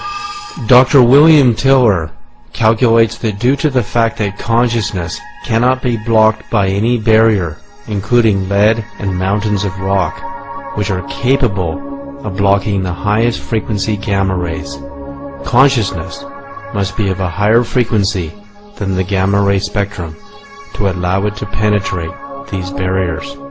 Also, in order for consciousness to appear to travel instantaneously over Earth to Sun distances, it would have to at least travel at the speed of light squared, which is 34.7 billion miles per second. Oh, the theory is that they all travel faster than the velocity of light, and that's why they're non-observable. And the magneto-electric energy, its top velocity from my theory is that it's c squared. So it goes from c to c squared. Dr. Tiller's new model of consciousness has multi-dimensions. It starts with the second chakra being capable of sending consciousness as coherent information at a frequency beyond the gamma ray spectrum in the magneto-electric spectrum, with wavelengths so tiny and frequencies so high they could penetrate any subatomic barrier. This level of consciousness can send coherent information at the speed of light squared, or 34.7 billion miles per second. Since the Sun is approximately 93 million miles from Earth, consciousness would appear to travel from the Sun to the Earth in a tiny fraction of a second, 1/373rd. Whereas if you go to the next level, the emotion domain level, it's sort of c squared to c cubed. Dr. Tiller's second level of consciousness, emanating from the heart center, allows coherent information to travel at the speed of light cubed, or 64.64 quadrillion miles per second. This is a level of cosmic proportions. As the speed of light travels 5.87 trillion miles per year, and the Pleiades star system is 440 light-years away from Earth, or 2.58 quadrillion miles, it would take ordinary light, or radio messages, 440 years to get there. But consciousness, at this level of realization, traveling 64.64 quadrillion miles per second, could travel the 2.58 quadrillion miles to the Pleiades star system in 1/4 of a second. If you go to the mind level, it's c cubed to c to the fourth. Dr. Tiller's next level of consciousness, emanating from the crown chakra and higher, allows coherent information to travel to the Andromeda Galaxy, 2.5 million light-years from Earth, in a fraction of a second. At this level of realization, we attain ultra-cosmic consciousness. This means, at these higher levels of realization, we can create a dialogue with other galaxies. The answer to how we can attain coherency, total perfect harmonic consciousness in each of our energy centers, is inside of our biology. Very interesting fact in biology is that no two human beings are the same. And I can say that from a biological expression in regard to a simple observation. If you take cells or organs out of your body and put them into anybody else's body, those cells and organs will be rejected by that individual because our immune system will recognize it as not self. So basically it says each one of us has a self. And what was very interesting in understanding the nature of the cell's nervous system, the relationship of the membrane to the cell, was that on the surface of our cells are groups of antennas or receptors. A group of them are specifically studied by medicine are referred to as self-receptors. And to me that's a very profound title for these particular receptors, self-receptors, receivers of self. So why this is relevant is that these receptors that receive an identity are on the outer surface of the cell. The relevance to that is that whatever the self signal is, it is out in the environment and picked up by these receptors. Significance to my perception in this is that our identities are not within our biology. Our identities are part of a field, and that our biology downloads this information from the field. So the significance is that when we talk about our personal identity, we can talk about that identity isolated and localized with our physical body. But we could also talk about the same information or identity that is present in the field.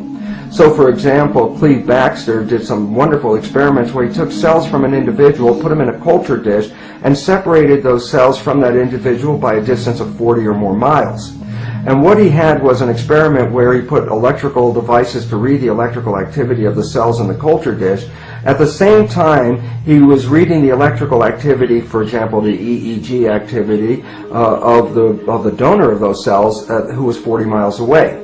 What he recognized is that if the individual had an emotional experience at that moment, the individual cells would also have an identical kind of activity occur instantaneously at the same time, even though they were 40 miles away.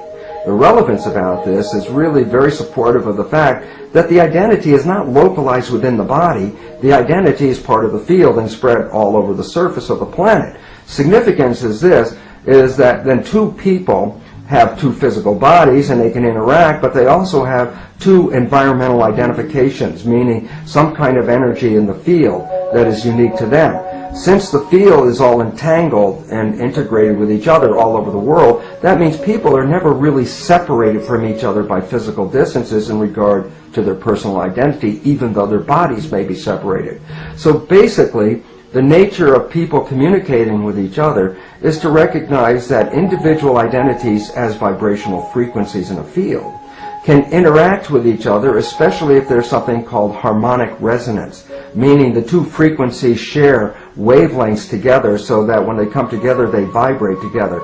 And this is how people can actually feel other people that are closely related to them, because they can pick up the vibration of the other individual in that there's a complementarity between them and the person they're communicating with. So the significance is we have an opportunity to interact on a non-physical plane through the identity that is in the field.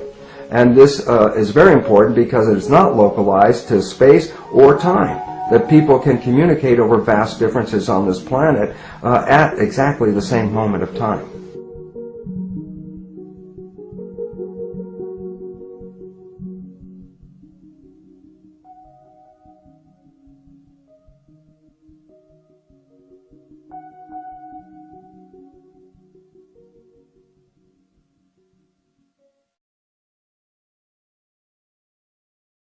in our current science, there are four basic forces: electromagnetism, gravity, and the strong and the weak forces which occur in the nucleus, and they hold the nucleus of atoms together. And in our physics research, we've been learning how to unify these forces to some extent, and there's now a standard model that has a way of putting together three of them to some extent. But in current physics, there's an attitude that this pretty much explains everything you need to know in the universe. Unfortunately, that idea is based on the fact that our knowledge of physics comes from high-energy particle experiments. Scientists take elementary particles and bang them together at high speed, and they watch what happens, and they say, well, that's the universe, okay? That's what we have to explain. And our current model does a pretty good job of explaining that. What they've overlooked are a lot of other phenomena that they don't tend to study. And if you take the example I mentioned of ESP or psychic connections, that's one area which says that there are forces and ways of interacting that can't be explained by that four-force model. When scientists measure the capabilities of subtle energy or the psychic force, it outperforms all of the other forces. Today, we store and transmit information through radio and television waves.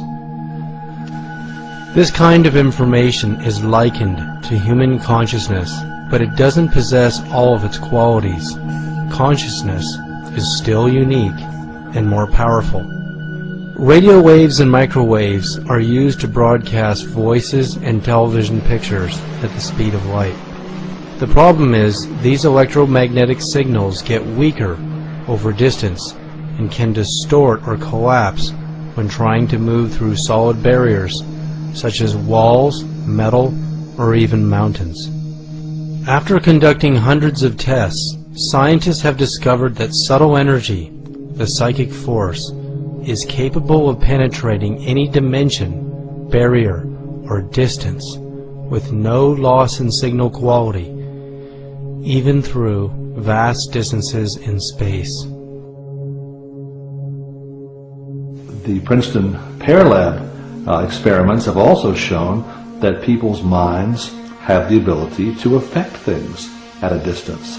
They take a device called a random event generator, which makes a sequence of random ones and zeros or yeses and nos based on a quantum circuit. What they have shown is that the mind can affect how that object behaves, what the stream of ones and zeros looks like. And it does not depend how far away you are from the person influencing the experiment. Even thousands of miles away, a person is able to affect the results just as well. So we have an ability to exert a force on distant objects that does not fall into any of the known category of forces. This new force goes through barriers that would normally stop the known forces. It even acts backwards in time in certain types of experiments. This new force, the Russians have called torsion. It's known by a variety of different names. It may be the same thing as what the Chinese call qi, the essence of Chinese medicine. It appears to affect space and time, and by doing so it affects all the other forces, and it really calls for a new re-examination of physics. Bill Tiller has called this raising the gauge.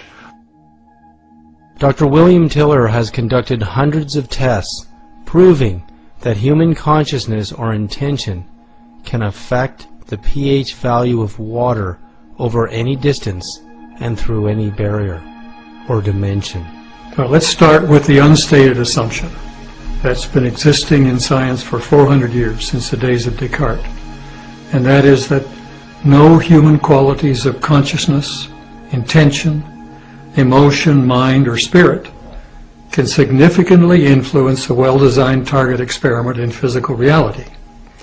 And so in '97, I set out to seriously test that assumption, having received some important funding from a private source. And so the idea was to design 4 target experiments, set them up with all the kinds of controls you would have in any normal orthodox science experiment, and to then introduce consciousness into the experimental medium.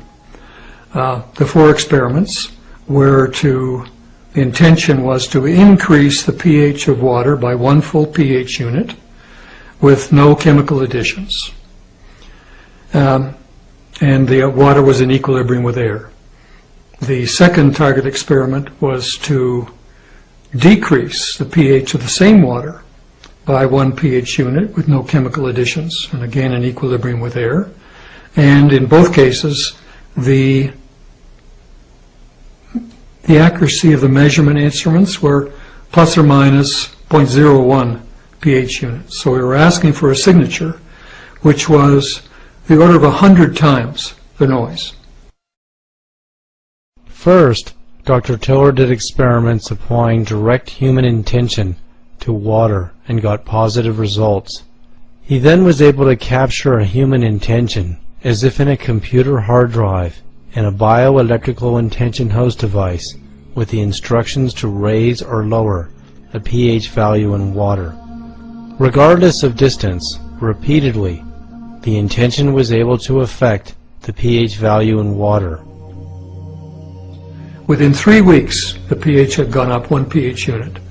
And then 3 months later, the Milan folks weighed in, and we said the same thing to them. To be part of the experiment, we wanted them to just measure background. And we used it as a control site for, again, the 3 active sites. And within 1 week, the pH went up 1.7 pH units. And we looked at our data. We found in one of the control sites in Missouri, it was underground, and there the pH had gone up 1.7 pH units. So what we gathered, not only was there information entanglement over as much as 6,000 miles, but that if the measurement site was below ground, the pH went up more than 1 pH unit. If it was 3 stories up in the air, as it was in Bethesda and Baltimore, it only went up 0.8 pH units. But if it was at ground level, it went up 1 pH unit, which was the level where we first made the imprint intention into the devices. Another amazing quality the psychic force exhibits is no distortion between sender and receiver. That means the lines of communication remain private. Well, I'm Gary Schwartz, and I'm currently a professor of psychology, medicine, neurology, psychiatry, and surgery at the University of Arizona, where I direct a laboratory for advances in consciousness and health. And I direct a team of people doing research that essentially integrates body, mind, and spirit. I've been doing a lot of research in the area of energy healing and consciousness that involves energy and also extends beyond us. So where one person's consciousness and energy can affect the physiology, biochemistry, cellular function, and conscious experience of someone else, either locally in a close proximity or even hundreds or thousands of miles away. And that's summarized in my new book, The Energy Healing Experiments. Well, we've done many kinds of experiments to look at both local and non-local or distal effects of intention on healing. One area of research involved what's called biophoton imaging, where we literally, using a supercooled camera, it's cooled anywhere from minus 70 to minus 100 degrees centigrade. These cameras were originally designed to look out into deep space, to photograph galaxies we cannot see with the naked eye. Well, we began to wonder if we could use these cameras to actually image living systems. So instead of looking out into space, we're looking at biology. And we began working with plants. And one of the many reasons for working with plants, besides they're fundamental to life and they relate to light, and we are very much part of connect with the plant community. But plants are also very easy to work with because they can sit in the dark for long periods of time. They sit still. And so therefore you can get very good images of the light that the plants emit. And what we found is that not only can we measure the light that's coming out of the plants, which you cannot see with the naked eye, but we can measure auras that are actually surrounding the plants. So you can see the light that's going on around the plants. Then we can actually see how the plants interact with light. So for example, if you have two geranium leaves, one next to the other, and you take a long exposure, you can actually see the extension of the light, and it's like lightning grabbing one another and caressing one another. You actually see the light beams connecting the two, which again has never before been seen. Now you can take healers, and healers can, for example, send healing intentions to a leaf, or they can speak specifically asked to say, can you enable the leaf to glow more? And then we can actually show that people who are trained as healers can actually, without touching the leaves, with their intention, send an intention for the leaves to spontaneously glow more. And then we can place them in this completely dark chamber where these images are obtained, and lo and behold discover that the leaves are glowing.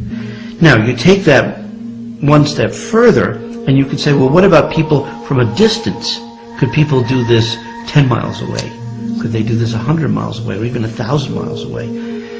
And with Lynn McTaggart, who wrote the book The Field and has written a new book called The Intention Experiment, we've been doing long-distance experiments where, for example, a group of 400 people in England will, together as a group for 10 minutes, send an intention to a leaf in Tucson, in my laboratory, to glow. And we'll have two leaves. We'll call them leaf A and B. Each leaf has been injured. It's been, little holes have been placed in it, 16 of them in a 4x4 grid, because when you injure a leaf, it actually glows more, because when there's injury, there's actually the healing response involves energy. And then what we do is we have two video cameras, cam recorders, picking up the images of each of the leaves, and then sending by the internet to England. Now, someone in the audience flips a coin, and it comes out randomly heads or tails, and let's say they pick leaf B. At this point, the image from Tucson being sent to London of leaf B is now on the screen. And now 400 people can simultaneously send glowing intentions to the leaf that they see. Meanwhile, my research assistant in Tucson, Mark, he's blind to which leaf has been selected. Okay? After the 10 minutes, Mark is then asked to take the leaves and put them into the biophoton imaging system so we can collect these long exposure images of the leaves. And then they're blindly scored before we break the code to find out what happens. And much to my absolute amazement, sure enough, if leaf B was selected from a distant group and they could actually see the leaf, they're able to affect the glowing of that leaf compared to a match control. German physicist Fritz Albert Popp proved the existence of biophotons, that all living organisms, including humans, had auras that transmitted and received intelligent signals. He also found that plants communicate at a distance with one another by their transmissions and receptions of biophotons. This digital photograph of a giant palm tree shows something extraordinary that appeared invisible to the naked eye. A 2 to 3 foot wide orb of plasma light. It even has a green plasma membrane, kind of like a giant cell. Are plants in communication with invisible beings of light? Could we be in communication through Einstein's action at a distance with our future soul matches as friends, loves, husbands, wives, teachers, business partners, and spiritual mentors before we meet in person for the first time? Could this communication be happening based on our current thoughts, feelings, patterns, and our personal energy signature? Creating a dialogue with your soulmate before you meet them.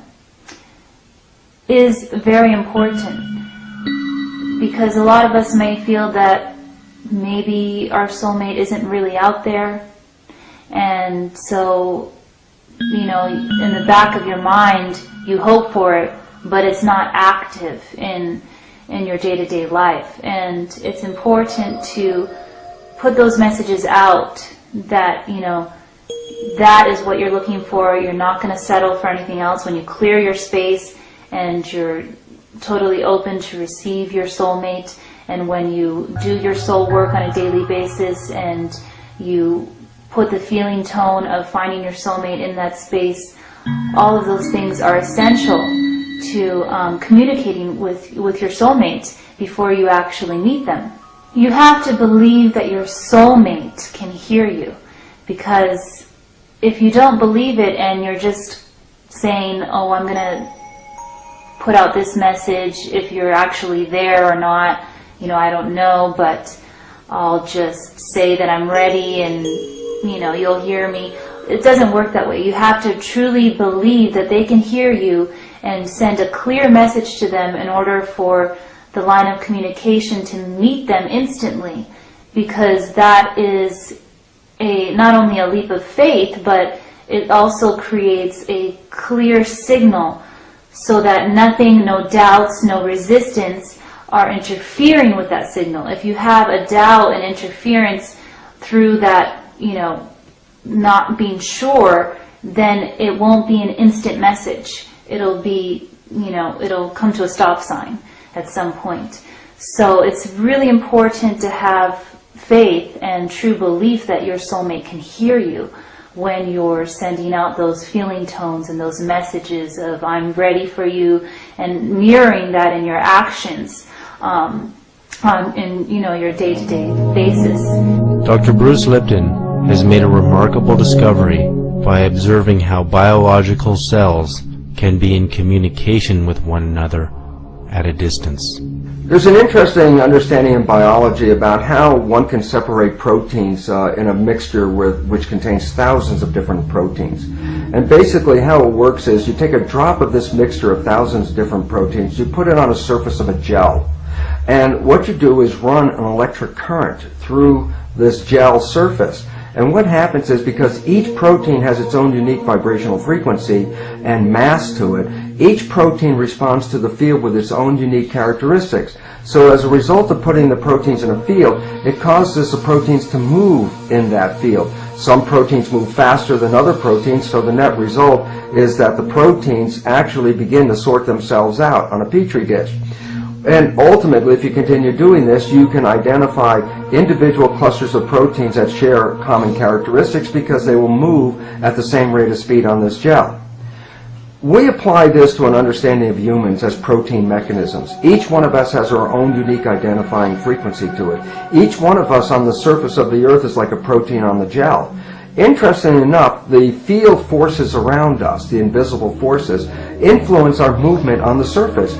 So during our lives, we move across the surface of the planet from one place to another, and ultimately, if we share vibrational frequencies with other people, it's inevitable that at some point we will ultimately cross paths, just as proteins do in what is called chromatography or gel electrophoresis. So basically, it's a very interesting understanding that we will ultimately meet up, if we continue our movements, with people that share our vibrational frequencies. And there are very exciting opportunities when we do, because at that moment, when you start to encounter the person that has a complementary frequency to you, the harmonic resonance actually empowers your own vibration. We call it good vibes. And in that regard, you can actually identify people that are in some way related to you and your harmonics, because if their vibration is similar to you, the two of them coming together is called constructive interference, which empowers each of the individuals, and that empowerment is physically felt as much more energy in your body. And we refer to this as I mentioned, as good vibes, so that we actually have a sensory system and awareness of when people that are very similar to us or supportive or complementary to us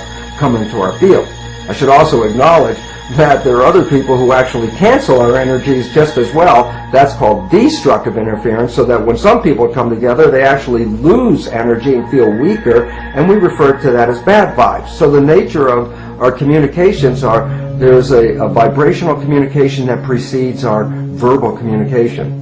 As we realize we are communicating in the present moment with our future soul matches, business partners, mentors, spiritual teachers, and even God at a distance, we can understand how to co-create our own reality.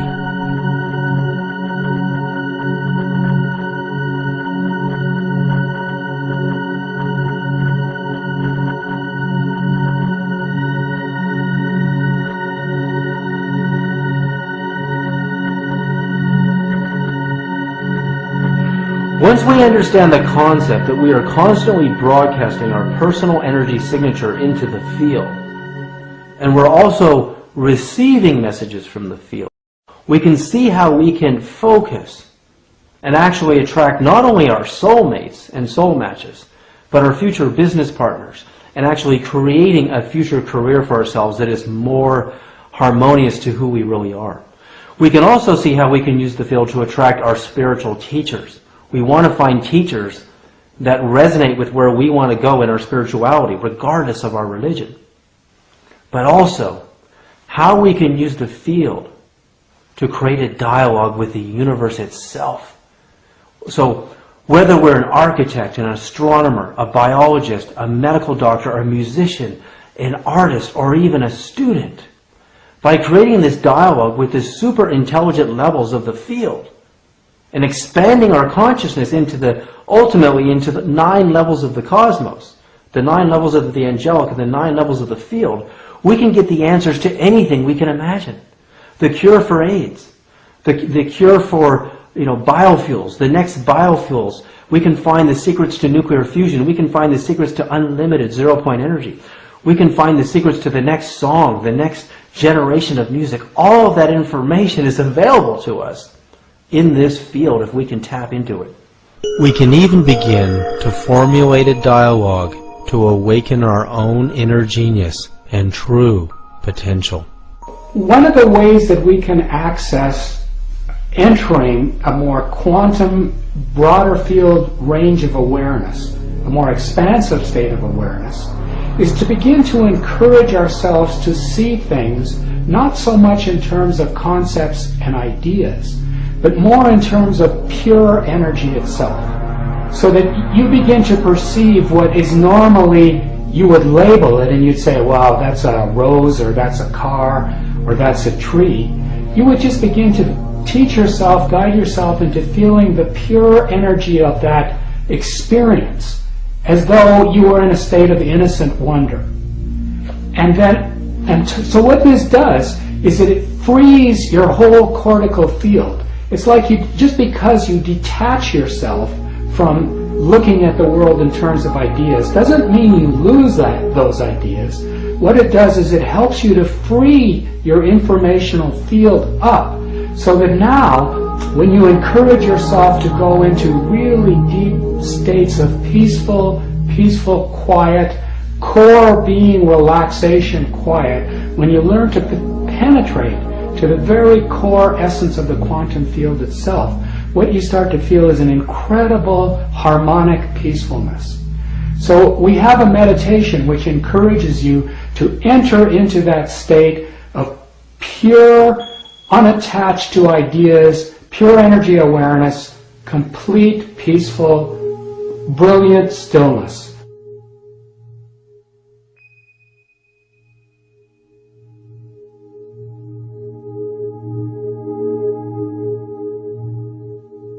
And as you enter that, what we now know from studies of creative genius, that it's often exactly when we're in the most relaxed, most sort of open-minded spaces that we begin our brain process, because it's now free.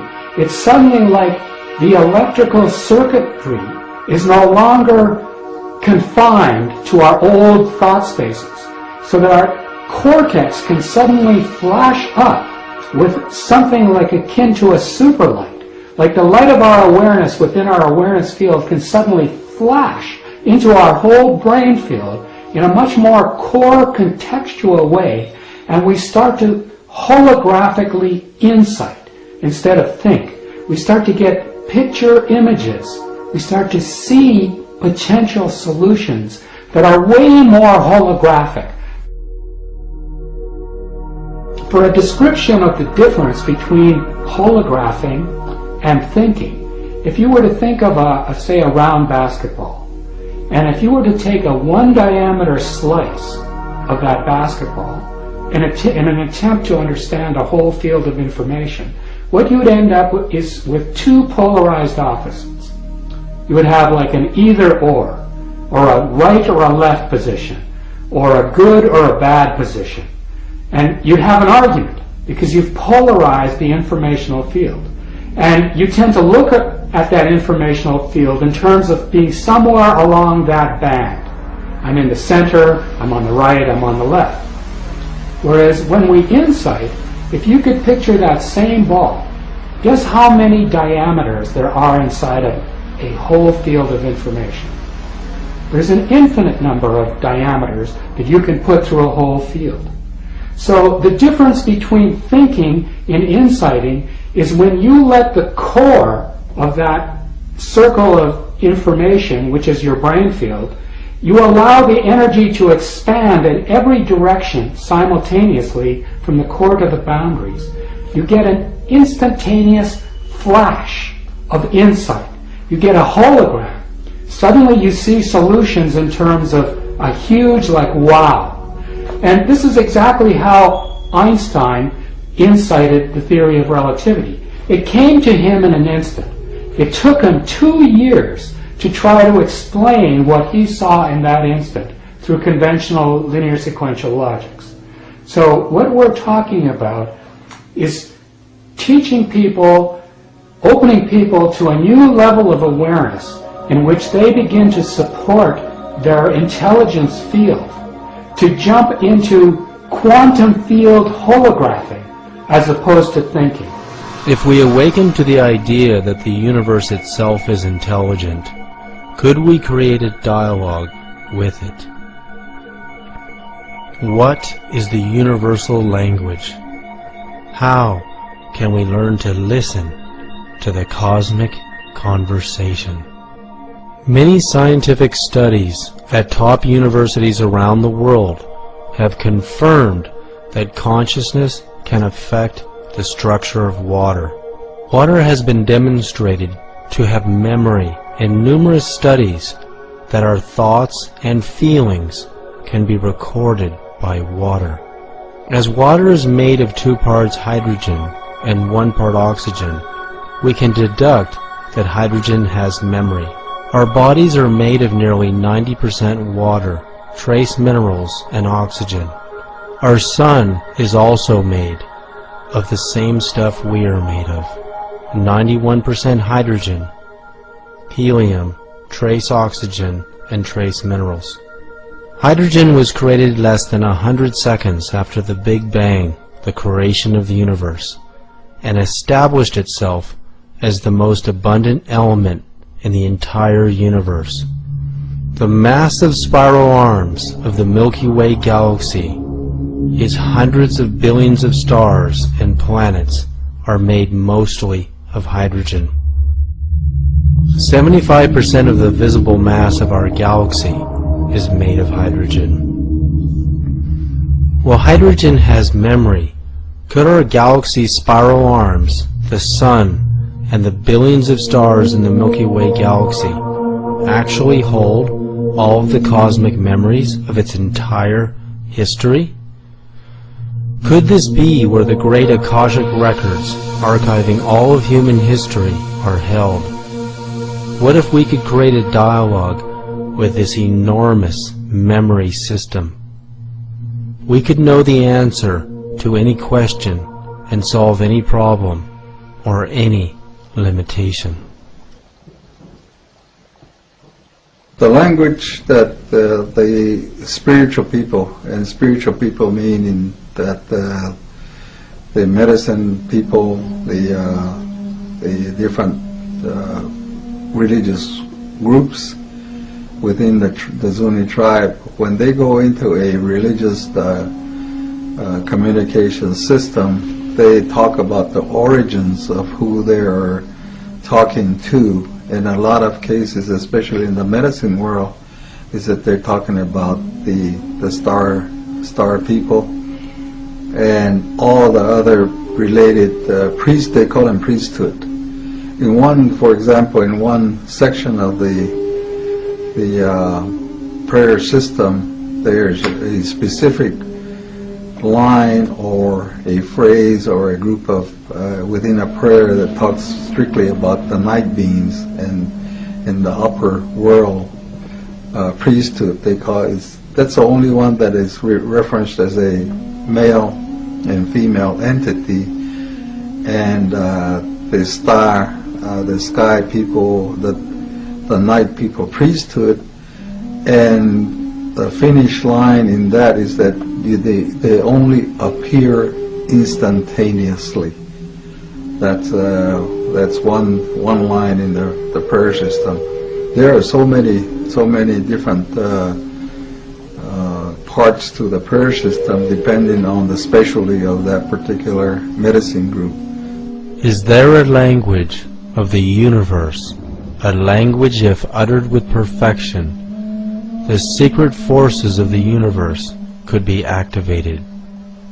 When we examine some of the most ancient languages in the history of the world, such as ancient Hebrew, the Vedas, Aramaic, and the Native American Indian dialect, we find that these prayers were designed to invoke spiritual, healing, and powerful forces of the conscious universe. What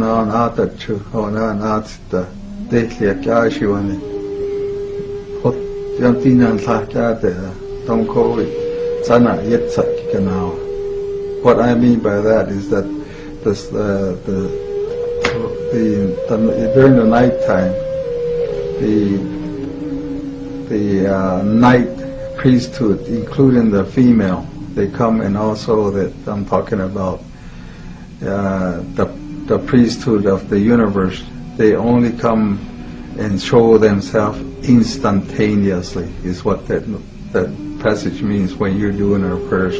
When we communicate them with directly, that is a prayer that they use. The language of the Zuni is a very unique language in that there is no other Indian tribe that has any connection with the Zuni language. The Zuni is a standalone language system as determined by the people that study the languages and trying to connect it with other Indian tribes, say like the Hopi or the existing Pueblo tribes around Albuquerque, New Mexico, and even clear down to the Azteco Inca tribes. And the ethnologists and the linguists have never found any connection to any of the Zuni language, so it's a standalone system by itself as far as the language is concerned. Do all ancient dialects go back to the same source, the sounds of nature and the sounds of the universe itself?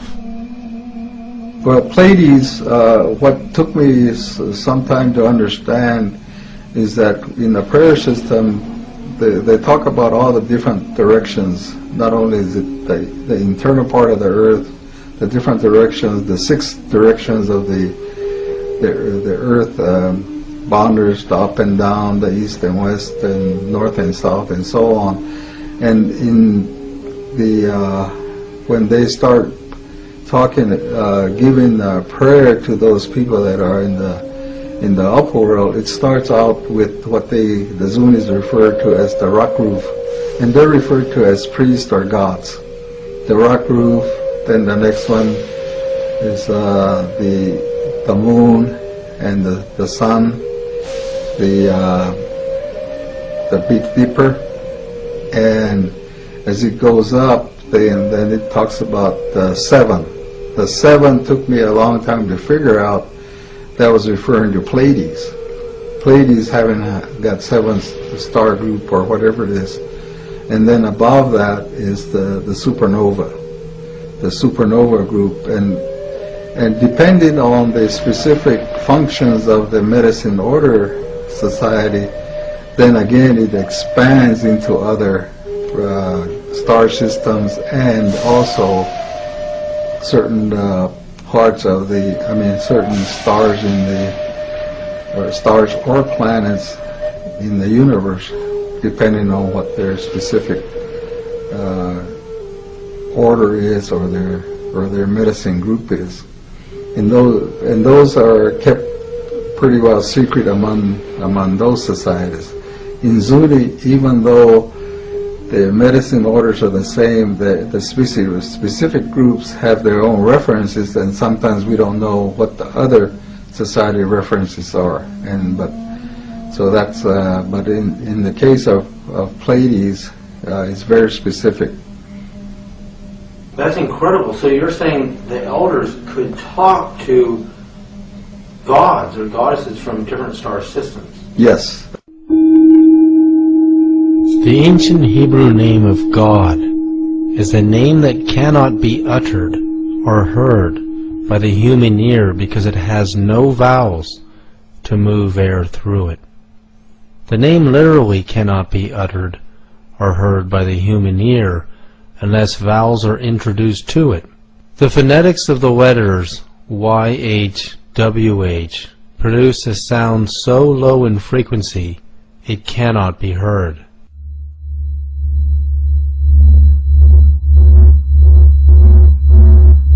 The sound of the sun was considered by most ancient religions as the most sacred sound of the universe. It is a sound that cannot be heard by the human ear, because the human ear only hears between 20 and 20,000 hertz. The sound of the sun is much lower in frequency and also much higher in frequency than we can hear. Could the sound of the sun be part of the universal language system? NASA has recorded the actual sound of the sun in deep space and compressed the inaudible waves so that human ears can hear it. If we listen to the sound, we can hear and feel a deep vibration. The sound of the sun recorded by NASA is precisely as the ancient Hindus had described it in the Vedas thousands of years ago. It is a mantra that can be intoned with human speech as Om.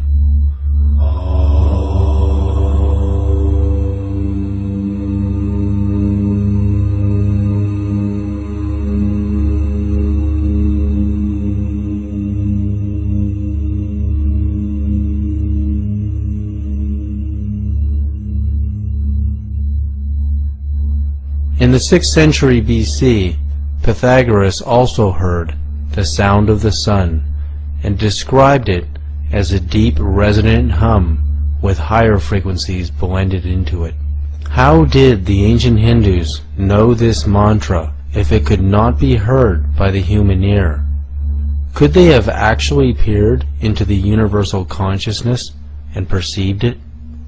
As human language and the language of nature cannot travel faster than the speed of sound as a sound wave, language as information can travel at the speed of light and beyond by entangling itself on more subtle energies. In the same way that we can send human voices or music on radio waves at the speed of light, we can send our own dialogue, personal energy signature, and information through our own biophoton light emissions at the speed of light.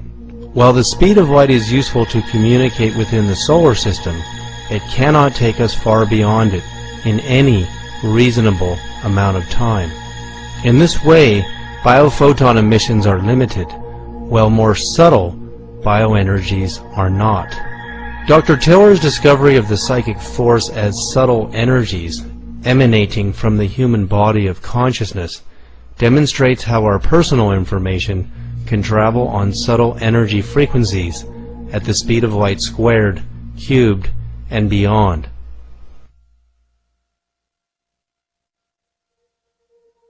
Okay, in my modeling, which I developed from a deep meditative state in the early 1970s, the model that eventually appeared to me, which I wrote down in my first psychoenergetic book, which I didn't publish for about 30 years, that was in 1997, and that was Science and Human Transformation, Subtle Energies, Intentionality, and Consciousness. So in that, I draw a Minkowski diagram with the standard cone kind of thing, but there are several cones where the events occur inside the normal light cone of Minkowski is the coordinates of distance and time. The limitation of the walls on the cone is velocity of light, c. The next one, the limits, which is the magnetic information wave domain, is c squared.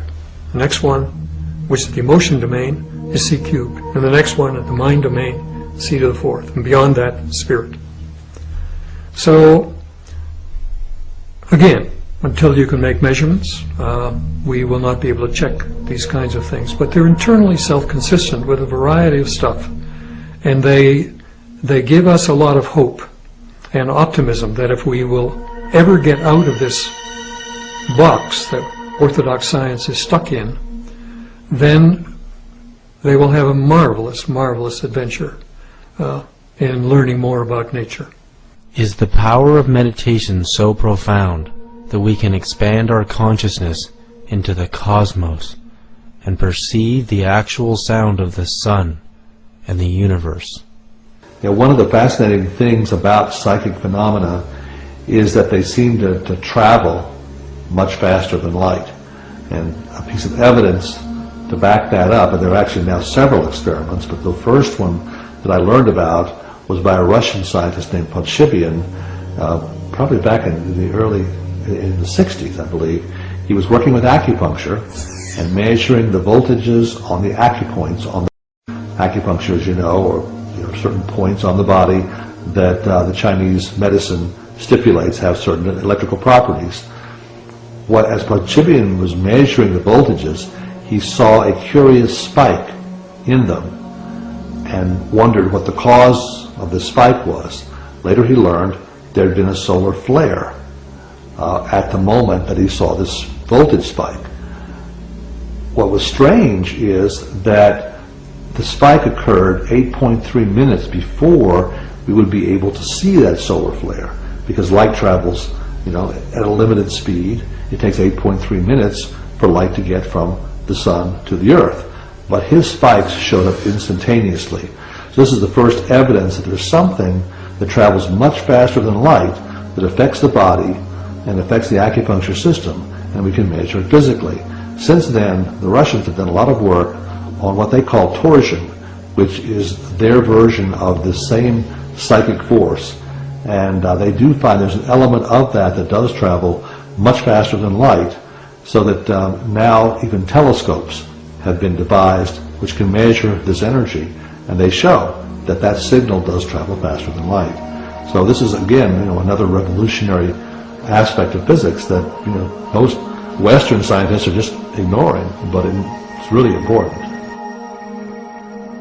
Our bodies are made of about 90+% water, which is hydrogen, oxygen, and we're also made of minerals and carbon. The sun is made of over 90% hydrogen, trace oxygen, and trace minerals and helium. It's made of almost the same stuff we are. So inversely, if the sun can send us telepathic messages faster than the speed of light, we can send the sun telepathic messages faster than the speed of light. And what that means is, every 11 years, according to NASA, we come into solar maximums where solar flares are a potential threat to our planet. If we can learn to pray and talk to the sun as a living being, not as a god, not as the god of creation, but if we can talk to the sun as a living being, can we collectively, with billions of minds together, ask the sun to calm itself, to harmonize itself with us? and not to harm us? Can we do that? Are our collective minds that powerful? If we consider Dr. Tiller's model once again, realizing that consciousness is operating in a domain beyond the gamma ray spectrum, consciousness has the power to create a universe.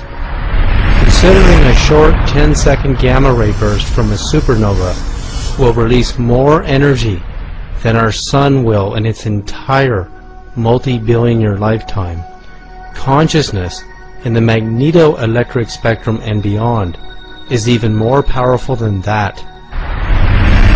If we could access this through coherent awareness, we could become like gods and goddesses.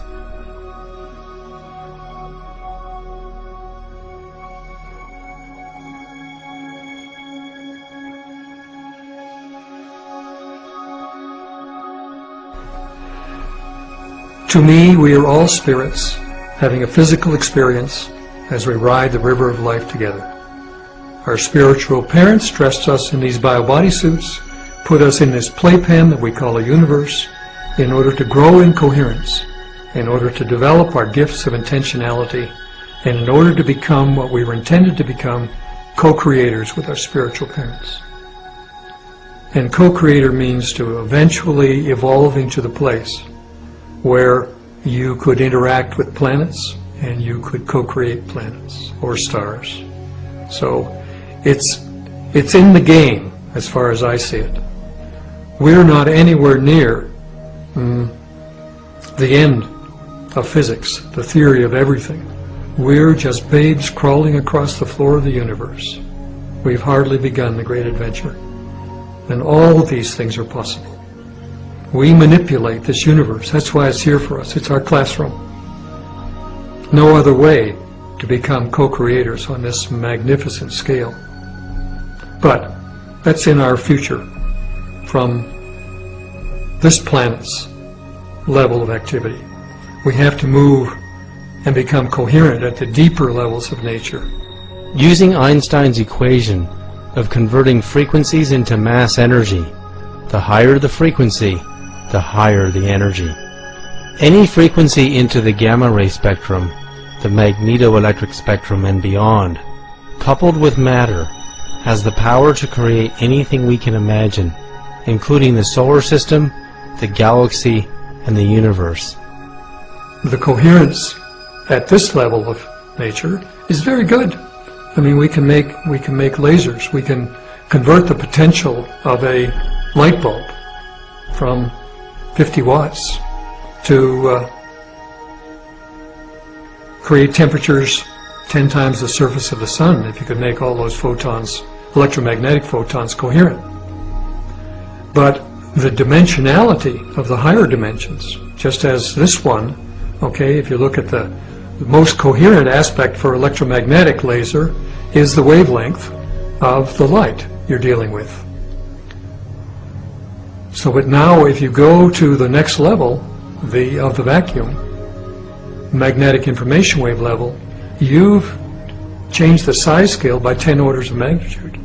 And then to the next level, another 10 orders of magnitude. And the next level, another 10 orders of magnitude. And so to be coherent at those inner levels, really coherent, the energy densities are beyond your imagining. So it isn't just that it goes c squared, c cubed, c to the fourth. The size scale goes down and down and down. The wavelength goes up and up and up. And the power, ultimately, is huge. So in principle, all of the things I've talked about appear to be possible.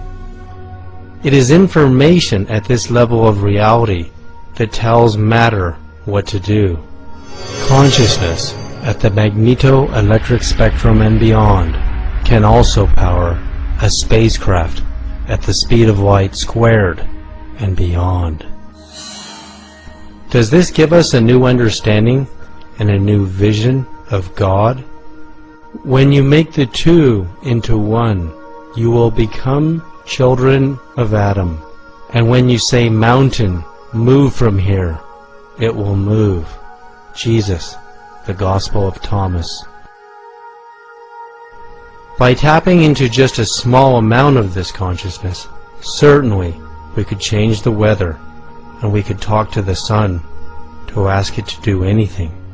Imagine for a moment if a hurricane was coming in the future. But now, as people, instead of what we're doing with the weather forecasts, which we're amplifying the fear and we're looking at all the blowing of the winds and all the torment and so on, imagine instead we had millions or billions of people simultaneously engaged in an organized, synchronized, guided imagery over the media of sending loving intentions and calming intentions to a storm, or even was redirecting it to a safer environment. Would we find that the storm was diminished? Would we find that the storm might be moved? Well, we'll never discover it unless we look for it. If we don't ask the questions and we don't try it, we'll never know whether it matters or not. The key to talking to nature is to know its harmonic language. When we examine this photo of ordinary water, flash frozen while it was exposed to the sound of the sun, we can see it transforms from its ordinary state of disorder into the most perfect sacred geometry. Is there a purpose to the sun's sound waves broadcasting throughout the solar system? Is it a sort of language? Does the sound of the sun bring order to the 9 planets? Pythagoras discovered that all of the planets were producing a sort of cosmic music he called the music of the spheres. When NASA recorded the sounds of Saturn, researchers were in awe.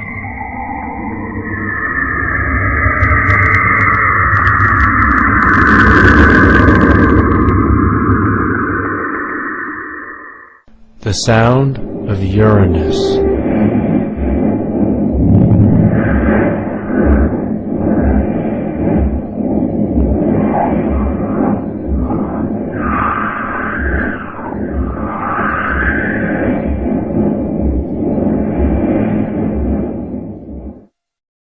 The sound of Jupiter.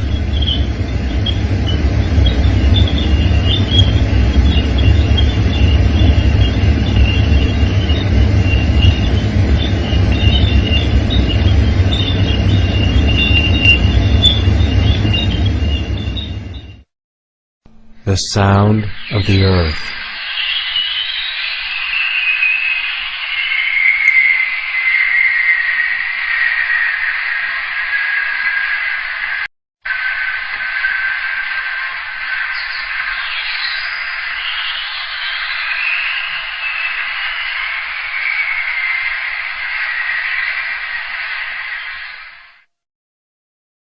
When we hear the sound of the earth, we can see it sounds deeply similar to the sounds of birds singing.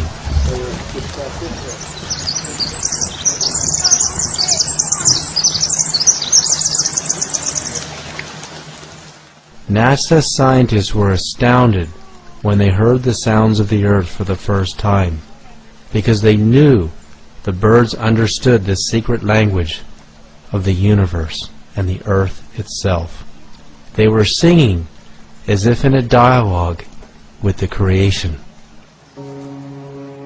When Pythagoras had finished his studies, the HeartMath Institute's Global Coherence Initiative uses scientific technology to perceive electromagnetic changes in the Earth's ionosphere that are coherent with global human consciousness. Because the human heart produces electromagnetic energies and even more powerful subtle energies, millions or even billions of human hearts experiencing profound emotions due to global coherence initiatives or global events will cause measurable changes in the Earth's ionosphere to appear. These changes will prove to science and the world the power of human emotions on a global and cosmic scale. Our researchers and a team that they've assembled are building what's called the Global Coherence Monitoring System. This is a system that's being made up of very sensitive sensors that measure changes in the Earth's ionosphere. The ionosphere is the Earth's protective layer around the Earth. These sensors can measure very subtle changes in the ionosphere. The goal is, over the next 2 to 3 years, maybe a little longer depending on how fast the project moves, is we want to put between 50 and 100 of these sensors around the globe, have them all network back to a central location, and be able to get a complete picture of the ionosphere 24/7. Our belief is that when there are large numbers of people feeling similar emotions, mass emotional output, that could be detectable in the ionosphere. We know from other research like Dr. Roger Nelson and the Global Consciousness Project using random number generators, showing changes in these random number generators when there's strong emotionality occurring in the world, like at 9/11. There's other indicators that show that there are possible measurable changes that occur when large numbers of people are feeling something. We want to conduct experiments on the effect of positive emotional states being generated by large numbers of people on the Earth itself. In a sense, sort of metaphorically, what we're attempting to do is to measure the brain waves and heart rhythms of the planet itself. By engaging our consciousness collectively into the global media and buying into the violence and the fear and all of the sensationalism, collectively with 6 billion minds on the planet, we are transmitting consciousness and reinforcing that delusion. We're giving it more energy. We're telling it to maintain itself. And possibly, scientific researchers are finding that our consciousness is actually cooperatively responsible for all this, because consciousness is far more powerful than we can even imagine. The best example I see to explain it is like the movie Catch Me If You Can, where Leonardo DiCaprio hides himself around 10 beautiful girls, and the cops are all looking at the beautiful girls, and so he gets to sneak by, and that's kind of, you know, we're completely being distracted while these other agendas are going on. And also it's, you know, it's putting us down constantly. It's saying, you know, I'm better than you, and just a lot of biasness as well. And it's kind of sad that we're giving a lot of our time to watching TV and, you know, speaking as opposed to action and being the change out in the world. Because the TV is always going to, you know, report about, you know, celebrities and what's going on in Hollywood and news, which is, you know, only 2% of the world is really negative, and they're just focusing and amplifying on that, so it makes it worse than it actually is. And particularly if we know our thoughts create reality, if you have millions of people seeing these images, what's it doing to our world and our psyche on a collective level? You ask the bigger field of the question, and it feeds you the answer. Absolutely, absolutely. But the question should be very precise. You can't answer questions, oh, what does it mean universe? What does it mean God? It will be no answer. But if you give precise question, then you will get precise answer. And then if you operate in some area, then situation will give you what you want by itself. Through the practice of meditation, prayer, and insight, we can expand our minds and consciousness into the 9 levels of the universal field of the angelic kingdoms of God. The fields contain all knowledge, all memories, and all possibilities. All we have to do is access them with our minds. They have always been there to serve humanity and the universal knowledge and presence. Science is telling us that the 9-dimensional fields are perceptible to the mathematics of string theory. Science now realizes that there is a creative force in the universe that is intelligent, that it responds to our questions. It gives us creativity and insight as its intelligent answer. With these gifts that enter the mind, body, and soul, we can transform our world. With this new understanding of physics and consciousness, we can revolutionize our understanding of God. We don't have to forget what we already know and what we have learned